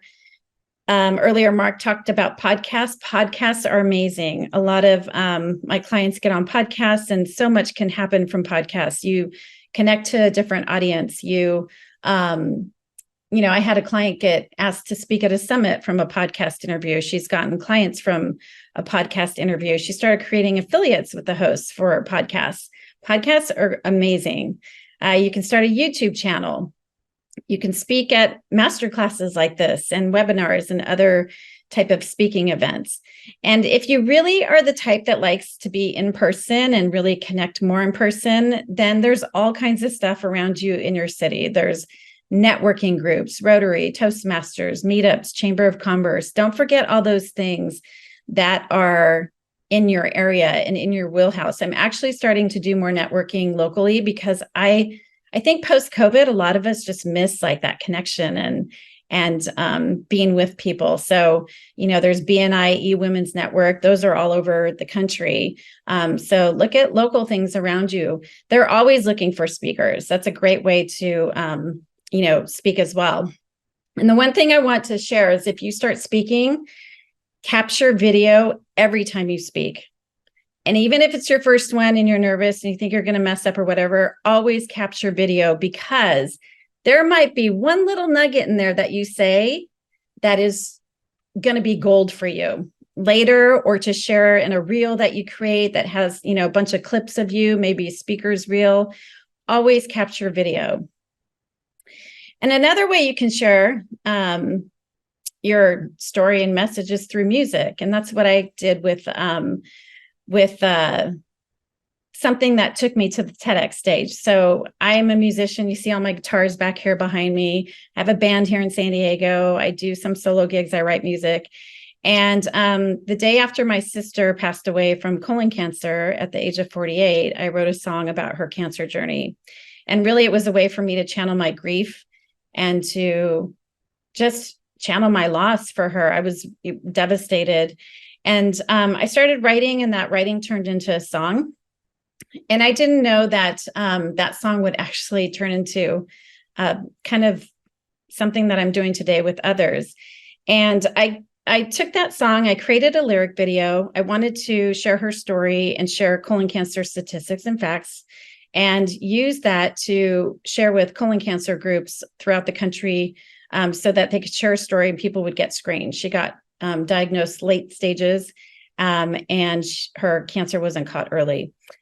And when I sent that email, that cold pitch to a bunch of colon cancer groups, what transpired of it was I got asked to go through training to be a spokesperson for one colon cancer group.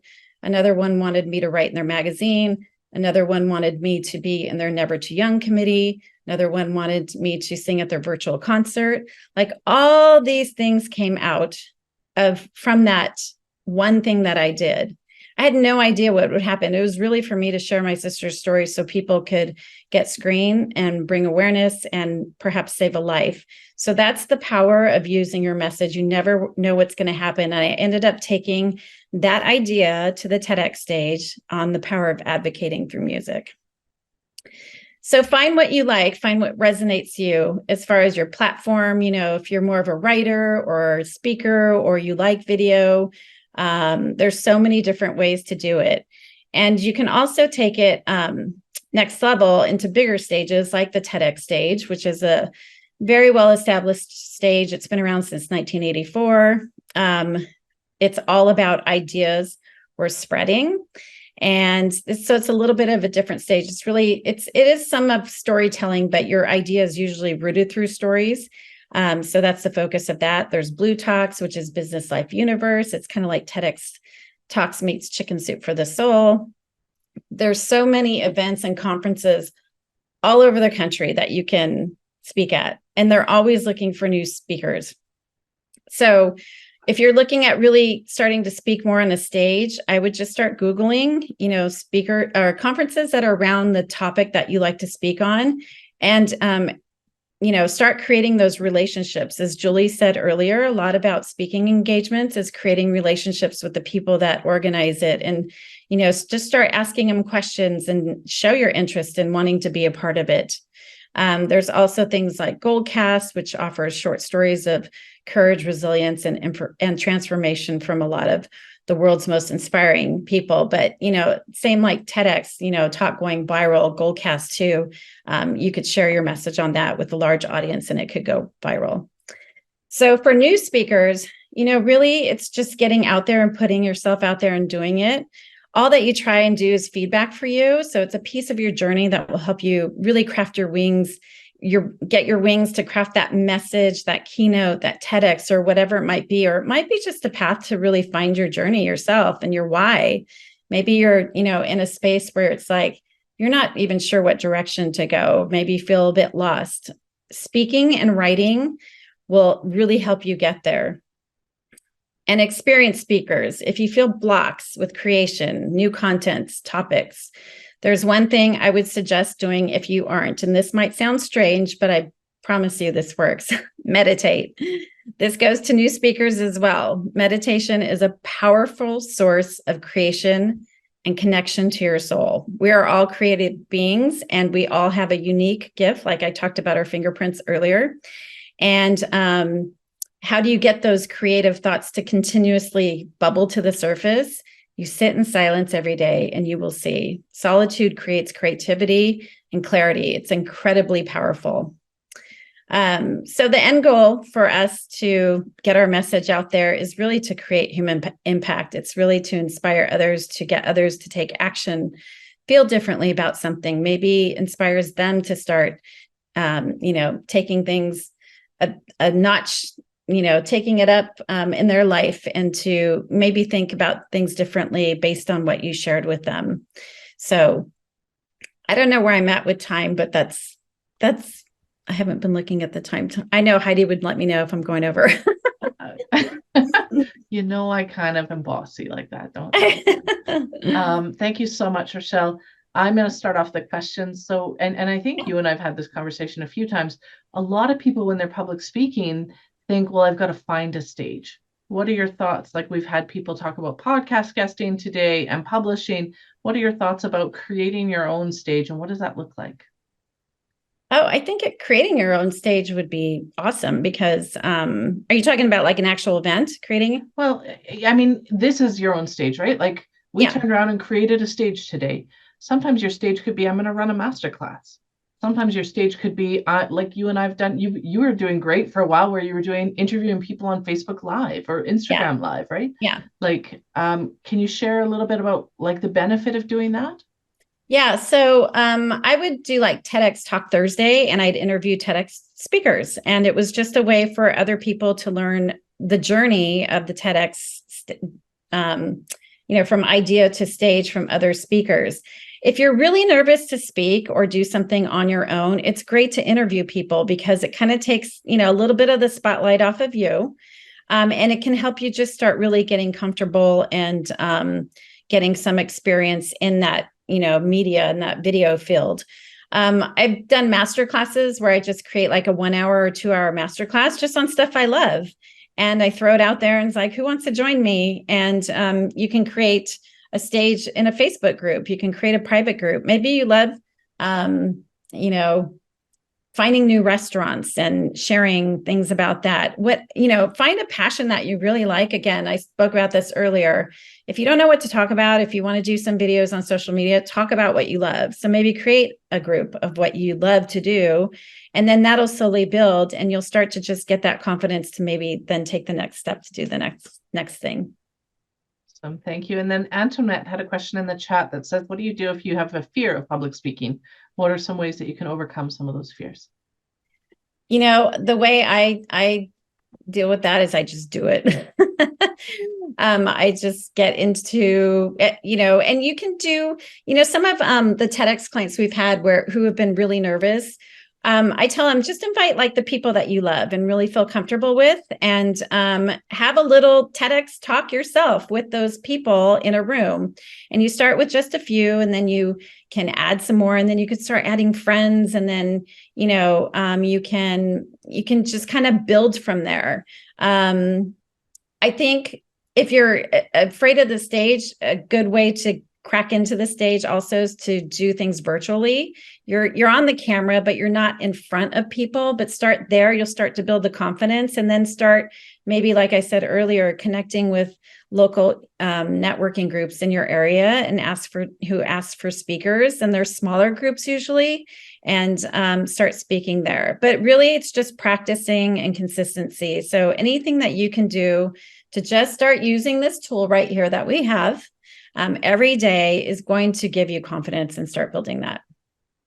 You are such a gift. Thank you, thank you, thank you. Thanks Love for having you here. Feel free to check the chat and answer any other questions that I may have missed. But we're going to move the show along. Great to have you here. Thanks so much, Rachelle. Thank you. Thank you, Rachelle. That was pretty incredible. Like, that was magnificent job. Wow, amazing. Thank you. So, if you guys want to reach out to Rachelle, make sure you message her in the chat. Her links are in the chat. I mean, her spirit, you can just feel, is so like zen. And if you're afraid to get on stages, which I know a lot of us are, talk to Rachelle. Right. We're here. I don't like speaking in public. I know you can't believe that, but I really don't. And we're here for it. We're here for you for that, because it's so common. Like, what is it? Like 80% of the population fears being on stage or something like that. More than dying, like their fear of speaking. more than the dentist. Right. Oh, Yeah. I have a free giveaway too. I'm going to put in the chat about free giveaway. But seriously, there's such an importance in omnipresence. And so what you ask, what's that mean? That means the author has a story, but there's billions of people on social media. So there's billions of people consuming video. There's people consuming written word. So you need to be able to share your message, articulate your message in all these different ways. We want you to be able to speak on a stage. We want you to be able to turn that camera around on your phone. Like Rachelle says, where you could create your own stage. You can turn that camera around on your phone and do 30 seconds. You could, our friend Tom Langan says, who you're going to see a video from him in a little bit here, and he'll be at Cre8tive Con. Our friend Tom says, you could record a video and not share it. You could record 10 videos and not share them. Practice that before you even get out and share your message. So I put in the chat there before, start where you are today with what you have. So what we're trying to do with Cre8tive Con, if you don't mind, is we know that it's so important to share your message in all these ways. So we hope today that we've given you a lot of value, and you're thinking, wow, there was a lot of value in these 2-3 hours here. What if I came and hung out with all these awesome people who I met today in February? What do you think that would mean, Julie, if they could get this in 2 hours? What if you came to an event that was 2 days of workshops and people just full of energy, networking, community building? What do you think? I think you would leave a different person. You'd come in one person with one idea, one brand, one book idea to write a book, and you'd leave a superstar. Like I'm almost going to say I guarantee it, and I will guarantee it. Like, you will leave a bigger and better person, a better brand, because we all are an embodiment of our brands, no matter what you're doing. If you're just working on the street, not the streets, but if you're working at McDonald's, or if you're the president of the United States, you have a brand, and it's a story like that, and a story. Yeah. It's how do you disseminate that to the world? Yeah, there's 8 billion people on this planet right now. Really? 8 billion unique. There's one Dominic Damaski, one Heidi Dunstan, one Julie Loken. If you try to be anybody else, you will fail. But you see Rachelle on stage. She is authentically herself, and that's why she absolutely killed it. So it's about working on your message, what makes you unique. Don't try to be a copy. Create your own brand, your own message, and share it with the world. You owe it to the world to share it. You are doing a disservice. You could help people. There's somebody right now hurting, where if you shared your message with them, they'd say, man, that's the thing. Lit the spark. And we're hoping we might not be the spark, but maybe we can get some flint together and we're rub enough, what do they call that, rock, and we rub it together and you guys create the spark. So that's what I'm hoping for at Cre8tive Con. What do you think, Heidi? How are we doing here? I think we're doing great. I'd love. Oh wait, for we you to have tee up- early bird special, by the way. We can't. What's You this, remember? what does that mean, Julie? That means we're all early birds. Early bird catches the worm. So we're giving you guys a big discount, and we have VIP tickets where you'll be invited to a beautiful cocktail VIP reception before the whole event. There's going to be intensive coaching. You're going to get the ability to take your brand, take your book, whatever it is, to the next level. And I don't want anyone to think, especially, and I've seen stuff in the comments, if you're an introvert, it's okay. We're going to have space for those that don't like necessarily thrive under like a lot of being around a lot of people. Yeah, we've all been there. We've all been there. And that's part of the process. That's as normal as can be. Everybody's scared. You to put yourself out there. You have this message that's so special to you. That's so important. It's so intimate. It is to share that story that you have in here.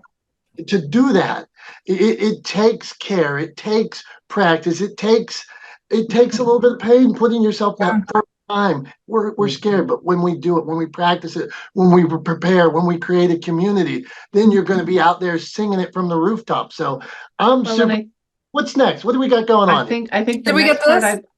I was trying to give you we the didn't get figures that? gently, but I would love to be able to tee up. I think that heads right into our next segue of Tom Langan. And so Can I I'm going to introduce explain Tom? how you know Tom and the video. Yeah, I think, well, Tom's a dear friend. Tom is also a master of messaging and production. He's 2-time Emmy nominated, and he's our friend, and he wants to, he's such a believer in the importance of your message. So while he loves video and all that, it's about message. And once you get that message down, and Tom's going to share us a little video he made about messaging. How's that, Heidi? I love it. And what it also conveys to you guys as well is that, you know, when somebody says, hey, can you be on my stage? And maybe travel isn't a possibility, or maybe you've got a conflict. Tom wasn't able to be here today because he's running a race. That's how dedicated He's so he is to his lazy. health. So lazy. A marathon. He's running. So he's running a marathon this Yeah. weekend, and so he was like, I still want to be there. So he put together this amazing video, and I think you're gonna love it. It totally is amazing. So check it out, and then we're gonna head to breakout rooms. Hey everybody, my name's Tom Langan. I'm one of the members of the Cre8tive Con team, and I am very grateful that you've taken time out of your day to be here with us. I promise I'm going to do my best to make it worth your time. That said, we're going to jump right in, and I'm going to change the way you look at content forever. And we're going to start by talking about how this guy, Benjamin Franklin, helped Red Bull get their wings. And I know it seems like a stretch, but stick with me. I promise it's going to all make sense. So we all know Benjamin Franklin as a founding father, you know, the guy with the kite who discovered electricity, but he was actually a businessman. Franklin owned a printing and publishing company, and he published newspapers primarily in Philadelphia, but he wanted to grow his business. So in 1733, 290 years ago, Benjamin Franklin began publishing the Poor Richard's Almanac under the pseudonym Richard Saunders. Almanacs were very popular at the time in England, and so Franklin decided to take an almanac and bring it over to the colonies to help bolster his printing business. And it worked. The Poor Richard's Almanac regularly sold 10,000 copies a year, which was a lot in those days. And that influx of cash helped him grow his business. And the reason it worked so well is partially because of this persona that Franklin created around the author Richard Saunders. By using a pseudonym, Franklin was able to indirectly promote his printing business by associating it with the valuable content in the almanac. And content marketing was born. So what does that have to do with Red Bull, you ask? Well, Red Bull used content marketing to grow from a small startup in Austria to a multi-billion-dollar global brand. And how'd they do it? Well, first, they identified their audience, people with low risk aversion. And then they brought valuable content to that audience through sponsorships of extreme sports like parachuting, plane racing, F1, heliskiing, etc. And in 2006, Red Bull took this a step further, launching their YouTube channel. Their video content was focused on bringing short-form documentary-style videos to their audience. videos about extreme sports and star athletes, and people just ate them up. To date, Red Bull has more than 5 billion views on their videos and 13.3 million subscribers on their YouTube channel. And if you go to their Instagram account, they have almost 19 million followers. But here's the key. There are no product shots of Red Bull cans to be found anywhere, either on YouTube or on Instagram, because it's all content marketing all the time across media for Red Bull. Now, this was not an inexpensive endeavor for Red Bull to undertake, and they've bet hard on content marketing. They spend approximately 30% of their annual revenues on marketing. And that means that in 2022, Red Bull spent about $2.9 billion on marketing out of their roughly $10 billion in revenues. So the question is, why? Why does content marketing work? Well, it works because of something social psychologists call the rule of reciprocation. And it works like this. Now, imagine you're out to dinner with a friend. You get to the end of the meal, the check lands on the table, and your friend grabs it before you have a chance. So you do the dance back and forth, right? Your friend says, I got this. And you say, oh, you don't have to. Let me cover my half. Let me cover the tip. Let me get the drinks. And eventually, because they're holding the check and they insist, you give in and you let them pay. But in that instant, you actually make two decisions, and you don't think about it that way because it doesn't feel like two decisions. It feels like one, but really it's two decisions and they come out in the same breath. The first thing you say to your friend is, okay, fine. Thank you. I appreciate it. And that's your decision to accept the gift, right? But the second thing you say is, in the same breath, the end of that sentence is, but I've got the next one, or the next one's on me, right? And that is you following the rule of reciprocation, which at its most basic form states you cannot take or receive without giving in return. That is what value-driven content for your audience triggers, the rule of reciprocation. You give them value through the content you produce, and by branding that content to your business, you create avenues for them to return that value, right? You buy them dinner, and they get the next one. The key to making value-driven content work for you and your brand is to identify a need for your audience that you can fill with value that is not directly related to your products or services. Because the rule of reciprocation only works if you give freely. It does not work if you give with an expectation of a return. A gift has to be a gift, not an ask. Okay, so with all of that in mind, understanding content marketing, how Ben Franklin helped Red Bull get their wings, and the rule of reciprocation that you cannot take or receive without giving in return, here's what I want you to do. We're going to send you to breakout rooms, and in those rooms, I want each of you to identify just one way that you can buy dinner for the community that you seek to serve. But remember, when you're buying dinner for your community, you're giving them a gift. And when you do that, it has to be done without strings attached. It has to be a gift, not an ask. All right, I've got to run now, but I want to say one more time, thank you so much for being here. I hope you got an incredible amount of value out of this morning. And I hope to see a ton of you in Chicago at the Metropolis Performing Arts Center in February for Cre8tive Con 2024. I'll see you soon. Tom's on fire. He doesn't mess around. He's got to go. He's got to run 26.2 miles today. He's out running today. And the thing about Tom is, I've known him for a couple of years now, and all of a sudden, he's working with. You'll comment on somebody, and he'll be like, "Oh, I know Tony, or I know Anthony Bourdain. We did some filming together. Oh, I worked on Discovery Channel." Each time you get into his mind, you see how skilled and versed he is and what he actually does. So what do you think? Are we going to breakout rooms, Heidi? We're like Tom said? Go to some breakout rooms. Yes. I'm so grateful that Tom was part of our presentation today. And I really hope that you see that even though he wasn't with us today in person, live online, he still created a lot of value, still did a lot of thought outside the box and did something different. and you guys could do that too. And we're going to do that at Cre8tive Con. We are all about walking our talk. Hey, right. Where's the link? Is it this way? Is it? How do you do this? I don't know where. Yeah, I don't know where you are. Get in that chat and get yourself a ticket. Yeah, Tom. At some point, get in that chat and get yourself an early bird ticket. We'd love to see you there. We're gonna knock it out of the park. We'll see you at in the breakout rooms. Have fun, everybody.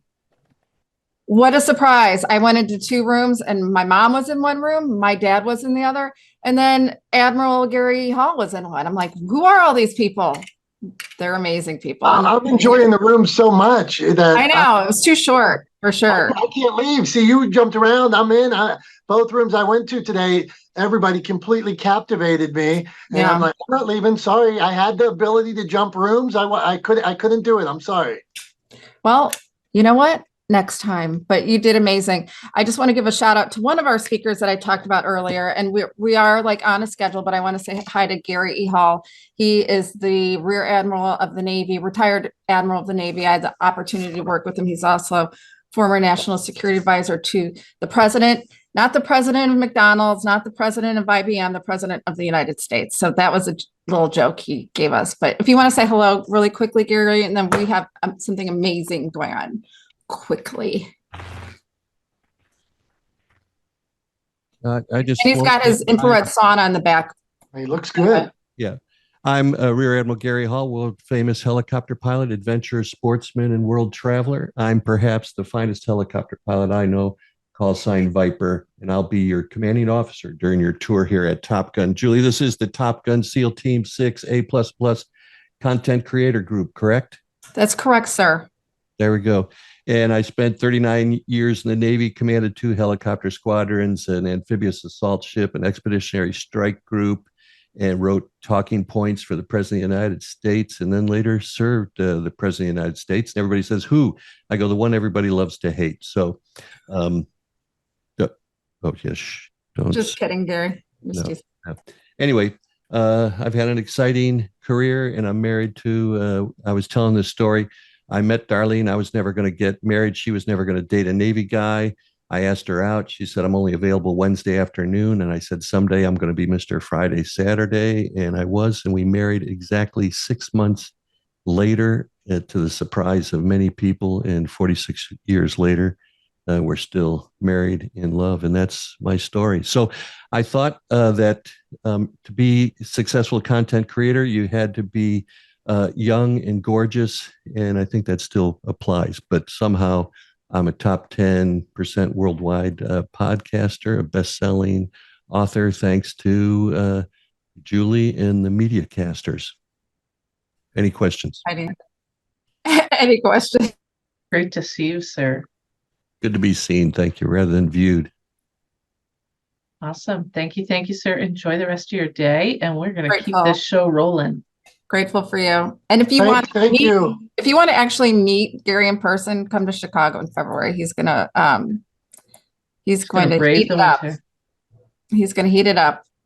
Funny story. He said, I can come as long as there's no snow. I'm like, you flew helicopters like on the skirts of like enemy territory, and you're scared about snow in Chicago. Yeah, that's when I was young and famous, and yeah, in different parts of the world in conflict. We got everybody out of Somalia back in '94. I was once chased by a MiG, and so I just flew at 20 feet over the water at 120 knots till I could get back to my ship. Yeah, it was a fun career, and you can learn more about it in Navigating Leadership, Making a Pact with Excellence, a bestseller on Amazon.com. Thank you, Gary. We appreciate you. And Gary's coming to Chicago, Cre8tive Con, and we hope to see each of you there. Julie, you have often said there has to be more, right? There has to be more. There has to be more. What do you think about that? That like you're sitting there thinking, my story matters, right? Your message matters. What should they do? They should listen to Harry Spaight, because you know, the truth is, for so long, I'm sure many of you, if you're working within those golden handcuffs of corporate America, you're on that just hamster wheel. have you ever thought there has to be something more to this life? There has to be something more fulfilling. And that's why I felt this need to just tap into my creativity, share it with the world, lock arms with people like Harry Spaight, Heidi Dunstan, and heck yes, and of course, Dominic Damaski, because there is more. And you just have to take a risk, lock arms with people like us that will uplift you and elevate your voice. Yeah, this is your moment. This right now, this year, right today. You don't even have to wait till 2024. Okay, we're speeding it up. Heidi's giving me. Don't wait. This is your moment. Okay, now I'm going to introduce my dear friend, Mr. Harry Spaight. He's our next speaker. But Harry Spaight did mission work in the Dominican. He owned a janitorial business. Then he decided, well, I'm gonna try sales. He gets into sales. He succeeds at sales. Goes from mission work in the Dominican to he's bashful to being responsible for hundreds of millions of dollars in closed sales for his teams. Right? Okay. So then he says, that's still not enough. Harry, a few years ago, now I'll get into Harry's formal bio. Did all right so far, Harry? Okay, Harry's formal bio. Harry is the author of Selling with Dignity, a keynote speaker, a consultant who elevates with a sales first mindset. He is also a podcaster of the Sales Made Easy podcast. It's on Apple, and Harry says, and on all of your favorite channels. Harry, we love you. The floor is yours. Please do your thing. What is the good word? Standing ovation for Julie, Dominic, Heidi, and the crew that put this together. Is everyone feeling great about this so far? If you are, put great in the chat. So feeling great today, it's really easy. We are getting filled with love. We're getting filled with ideas and energy. People are on your side, and I love it. And I know you do as well. But have you ever felt there are moments in your life where things are just not on your side? I can go back. I imagine a few of you can go back in time. Years 2020, we had some time to think. And what I was thinking about was pretty darn negative. You see, I'm in that age group at the time between 40 and 59. Which, believe it or not, research shows a lot of people start having serious questions about where they are in life in that age group. I was on the tail end of it. And I've looked at people who are at my age at the time, thinking about retirement, doing the countdown. I've got X number of years, X number of days. And if you know me, I can't even take a vacation for more than a few days without feeling bored, or I've got to be productive. So I'm thinking, what the heck am I going to be doing? I'm just frustrated. My life was not where I wanted it to be. Has anyone ever felt like that? It's just like, I want to be doing more. I want to be making an impact. Well, if that's true, put yes in the chat. So here I was, kind of frustrated, and I get this message from a friend on LinkedIn or Facebook. He says, one of the most positive people I know is Harry Spaight. And I went, what is this guy talking about? And apparently he was talking about my past life because I was not positive. So one thing led to another. And he said, Harry, would you like to podcast? Would you like to start a podcast together? Has anyone ever had an opportunity and they say no to it and wish they didn't say no? Well, here I was thinking about it. I went, sure, with a hesitancy. So I had fears. What were the fears? Well, I didn't know how to podcast, number one. I really wasn't a fan of my voice, hated my voice. In fact, very nasally, annoying. I stutter a lot and I'm not quick on my feet. So all this negative stuff going on. But I said, what the heck? We're going to do this. And we held each other accountable, and we did over 100 episodes together of this podcast. So if you're not podcasting, I heard enough about podcasting, not enough. I heard a lot of good stuff about podcasting today. We need to be doing that because a couple things will happen. You will get over the sound of your voice. You'll improve in your speaking. You'll improve in your marketing capability because you're going to learn a blank ton about that. And then finally, you're going to meet incredible people if you have guests. Let's see, who did I meet in this room from podcasting? Dominic Damaski. Well, we met actually networking, but I had him on my podcast, had Julie on my podcast, and they were awesome. So things I've met with these incredible people. And it was like, so here I was thinking I was too old. Does anyone think they're too old to make an impact? Sometimes I do. It's like, holy cow, I am now in my 60s. I know I look young, but I am going after it, baby. And you know why? Because there was a guy on this podcast who we had as a guest, Shad Helmstetter.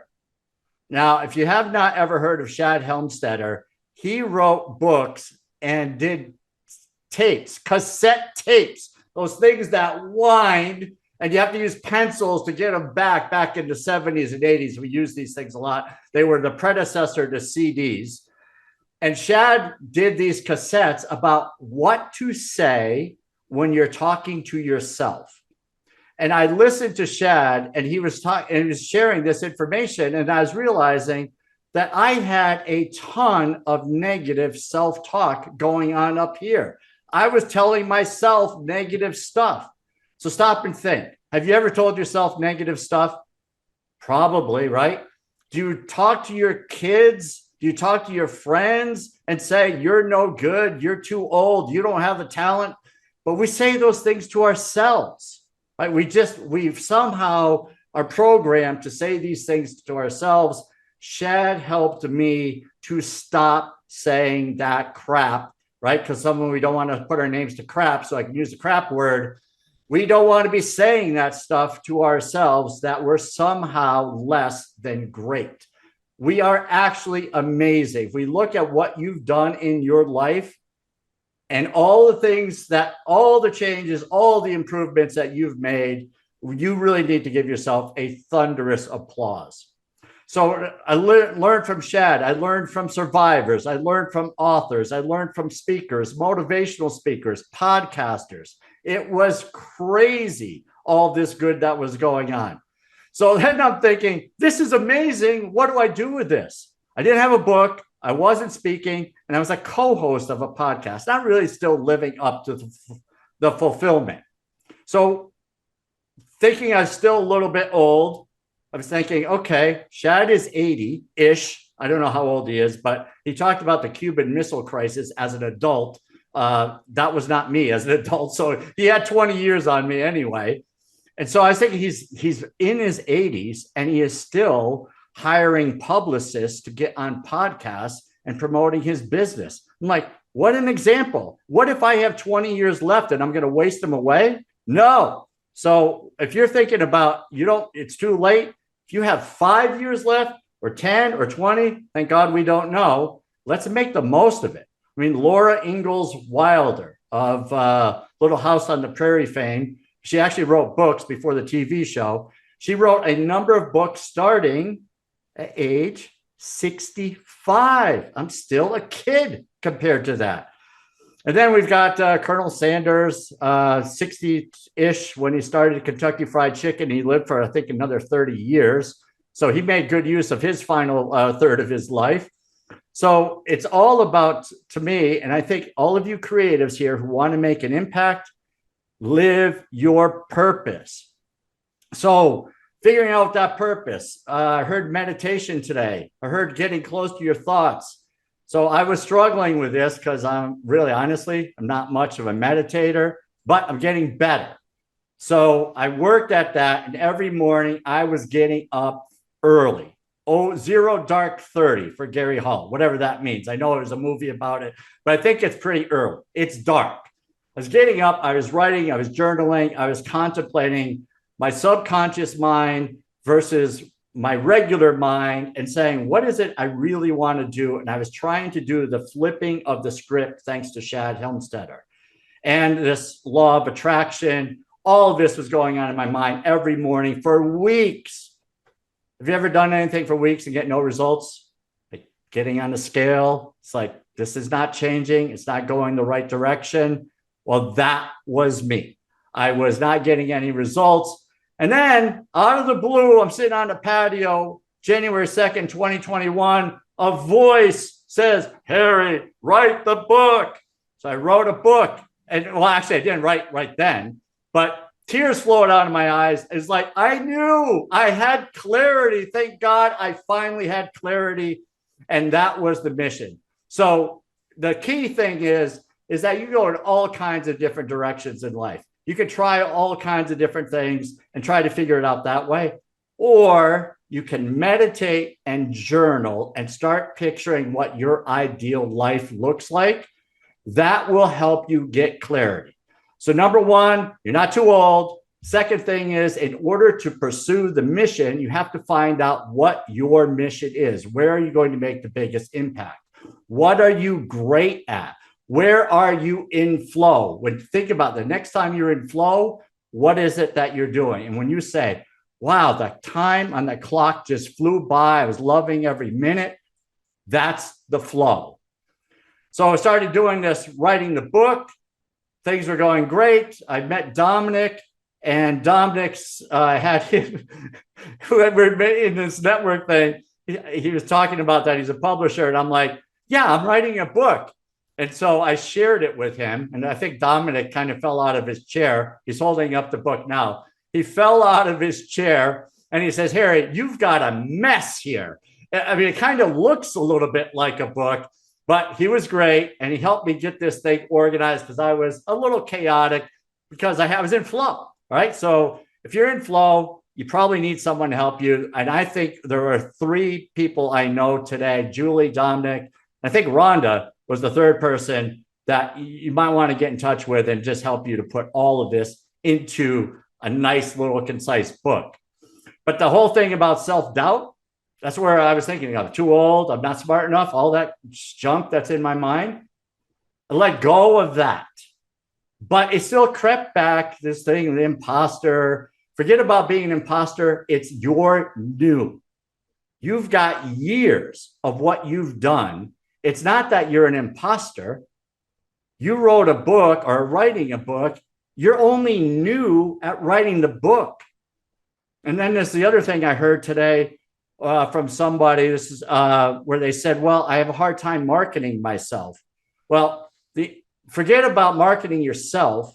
Market your solution.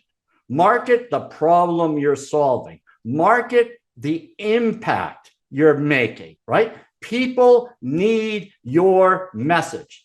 So pull yourself out of your body. You're not Julie anymore. You're Julie's best friend. And you're saying, you need to listen to Julie.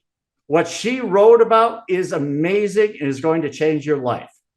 So I'm starting to do that. If you guys can follow me on TikTok, YouTube, I got tens of followers now. But the reason I'm saying all this is that you can do this stuff. The old thing, if I can do it, you can do it. Trust me. I was down. I was feeling negative. I was too old to make some changes. I was comparing myself to others.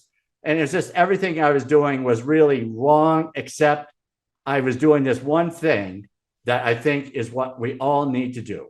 And that is take action, right? So after clarity, you've got to just step forward and don't think about the how, because the how will mess you up. It will. You're going to say, well, I don't know how to market. I don't know how to do this.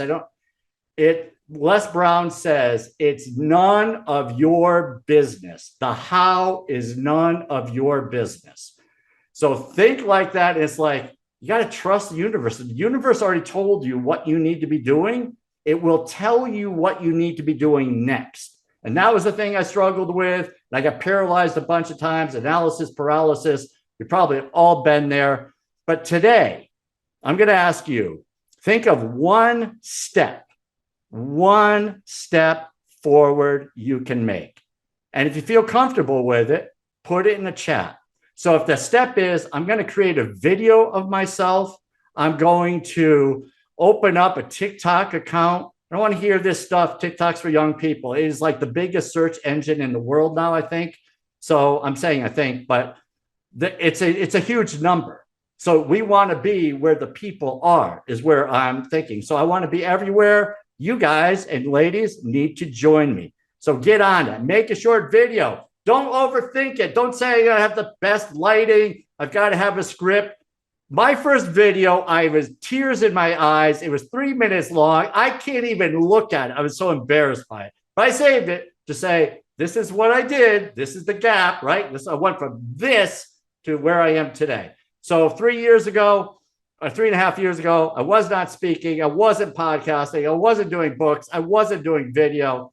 Hello, this can be you if you step forward. And you can probably do it a lot faster because I still have some negative thinking I got to deal with. But hey, that's life. So in conclusion, we've got 3 things to walk away with today. Number 1, you're not too freaking old. Okay? You're not. If you've got breath in you, you've got time in you, make the best of it, because what you're going to do is way better than watching the latest Netflix show.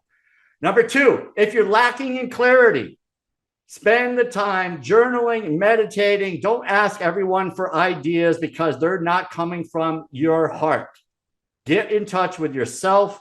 Good things are going to happen.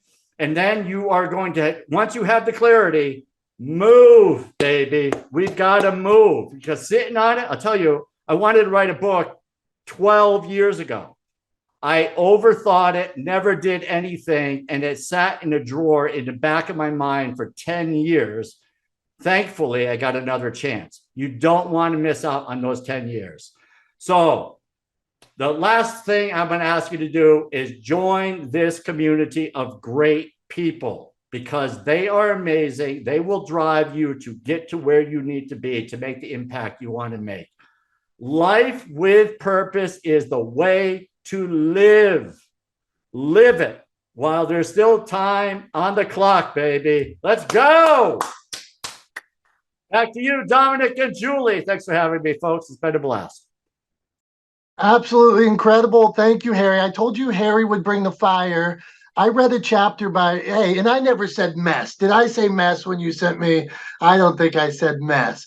But Harry's on message right now. He works on his message. He works on video. He's absolutely fire. I'll tell you, he wrote a chapter for our book in the Cre8tive Con book that you're going to see at Cre8tive Con. And I got actually tears in my eyes when I read it. I'm like, this guy, from going from being afraid to share his story to now being able to share it like we just saw him today, right, Heidi? I mean, what the heck? I mean, knocks it out of the park. Yeah, crushed it. Love it. Thank you, Harry. I put your contact information in the chat. Feel free to follow up with any questions. I want to try to make sure that we get out of here on time, because we said noon and we're not on Tony Robbins time. Tony Robbins will go for another like 8 hours, and we're not going to do that. We've got lives to live and things to create. So let's do it. Julie would love to be here, but guess what? Technology, she sneezed and she turned off her computer all at the same time. Is she not a multitasker? I'm here. I sneezed and my computer turned off. And now I'm hiding again. I don't know why. I can't find you. Hey, well, we're glad to have you. And stuff happens. Like Harry said, like everybody here. That's so funny. Things are going to happen. Not everything's perfect. And you just keep moving on. Okay, Julie, we're glad to have you back. Oh, what happened to me? I was just like, how do I get back? I have no idea. We still got a wrap up to do. There's a giveaway to do. We have so much. We got a hard pitch you on coming to Cre8tive Con. What do we need to do? Where are we going here, Heidi? So first off, who loves freebies? Who wants a bunch of free information? Julie and the whole team put together some amazing resources. So I'm going to throw them in the chat. Feel free to click on them. We'll also make sure that they're part of the recording when we get them on our website. And then the other freebie that we're giving away, prize draw, Julie, what do you want to tee it up while I grab the screen share? Let's do this. Okay, so if you haven't figured it out by now, we are holding a live event in the Chicago area, February 17th and 18th. It's the most boring weekend of the year, meaning it's right after the Super Bowl, after all the holidays. There's nothing to do, but there is going to be something amazing. And I see Liz Ellen. She's like, I know what you're talking about, girl. I got family in Chicago. There's going to be a lot to do here in Chicago. We're going to heat it up. We're going to do a free drawing right now for a ticket. Awesome. So got it. We are good to go. Let's see. All right, let's spin to win for one free VIP. This is ticket fancy. to Whoa. Creative Wow, Con. look at this, man.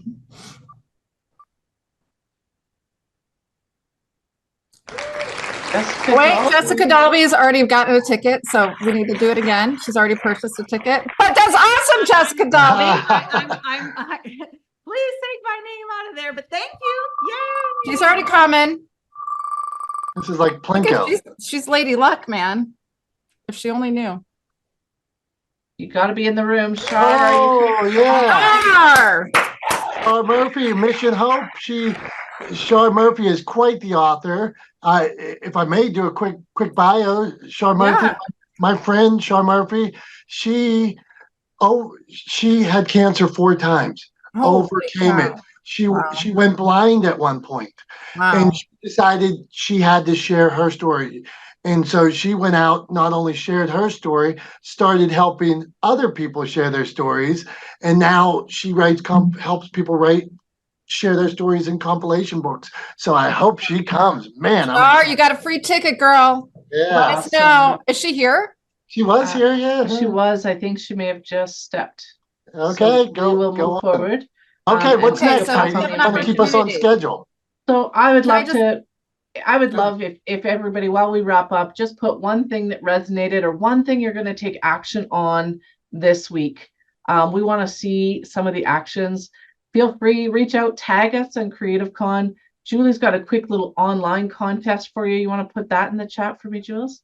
If you guys want to download the picture, I have a picture here in the chat. Just download it. Use the hashtag Cre8tive Con 2024 with CRE8 TIVE Con 2024. Tag us at Cre8tive Con, same CRE8 TIVE. By the end, how many days are we going to give them? 3 days. We're going to see who's doing this. We can do a big check, especially with the hashtag. If it's on there, Heidi, put it on there. Use that picture, put it on your social, especially Instagram. Actually, it has to be tagged on Instagram because we don't have like a LinkedIn but you can tag one of us and we'll see it. We'll see the hashtag. So wherever you post it, if you put the hashtag on it, we'll see it.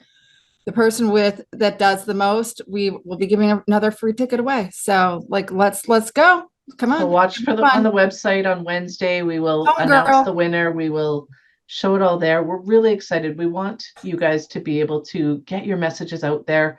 We walk our talk live at the event. All of the speakers that are going to be on the Cre8tive Con stage have the opportunity to submit a chapter to a collaboration book. We are going to launch that book live and make it a bestseller live at the event. Super excited because all the speakers, you're going to get all the gems live in the room. You can order the book and have an amazing resource after. Are we excited about this, guys? Killing it. Absolutely. I'm excited. Absolutely. Thank you so much. Thank you, everybody, for being here. Thank you for giving us your Saturday mornings. Yeah. Thank you so much. I appreciate every single one of you. Wherever we met, we can never ignore each other because we all have a story. I've heard so many stories today. We are connected at the core right now. And this is what makes life better here, right now, by sharing our stories. So thank you so much. Make sure we support all of each other. It's not save the chat. Oh yeah. Connect with people. Yeah. Sorry. Save the chat. Hey, and my final words for you are this. Get out there by whatever means necessary and share your story. The world needs your story, whether it's podcasting, whether it's publishing, whether it's public speaking. Get out there and share your story. The world needs it. And like Harry said, like Julie said, like everybody, all our fantastic speakers and presenters today, take action. Take the first step. Go on. Do it. What do you say, Heidi, Julie? Let's wrap it up. Have a great day, everybody. Thank you for being here.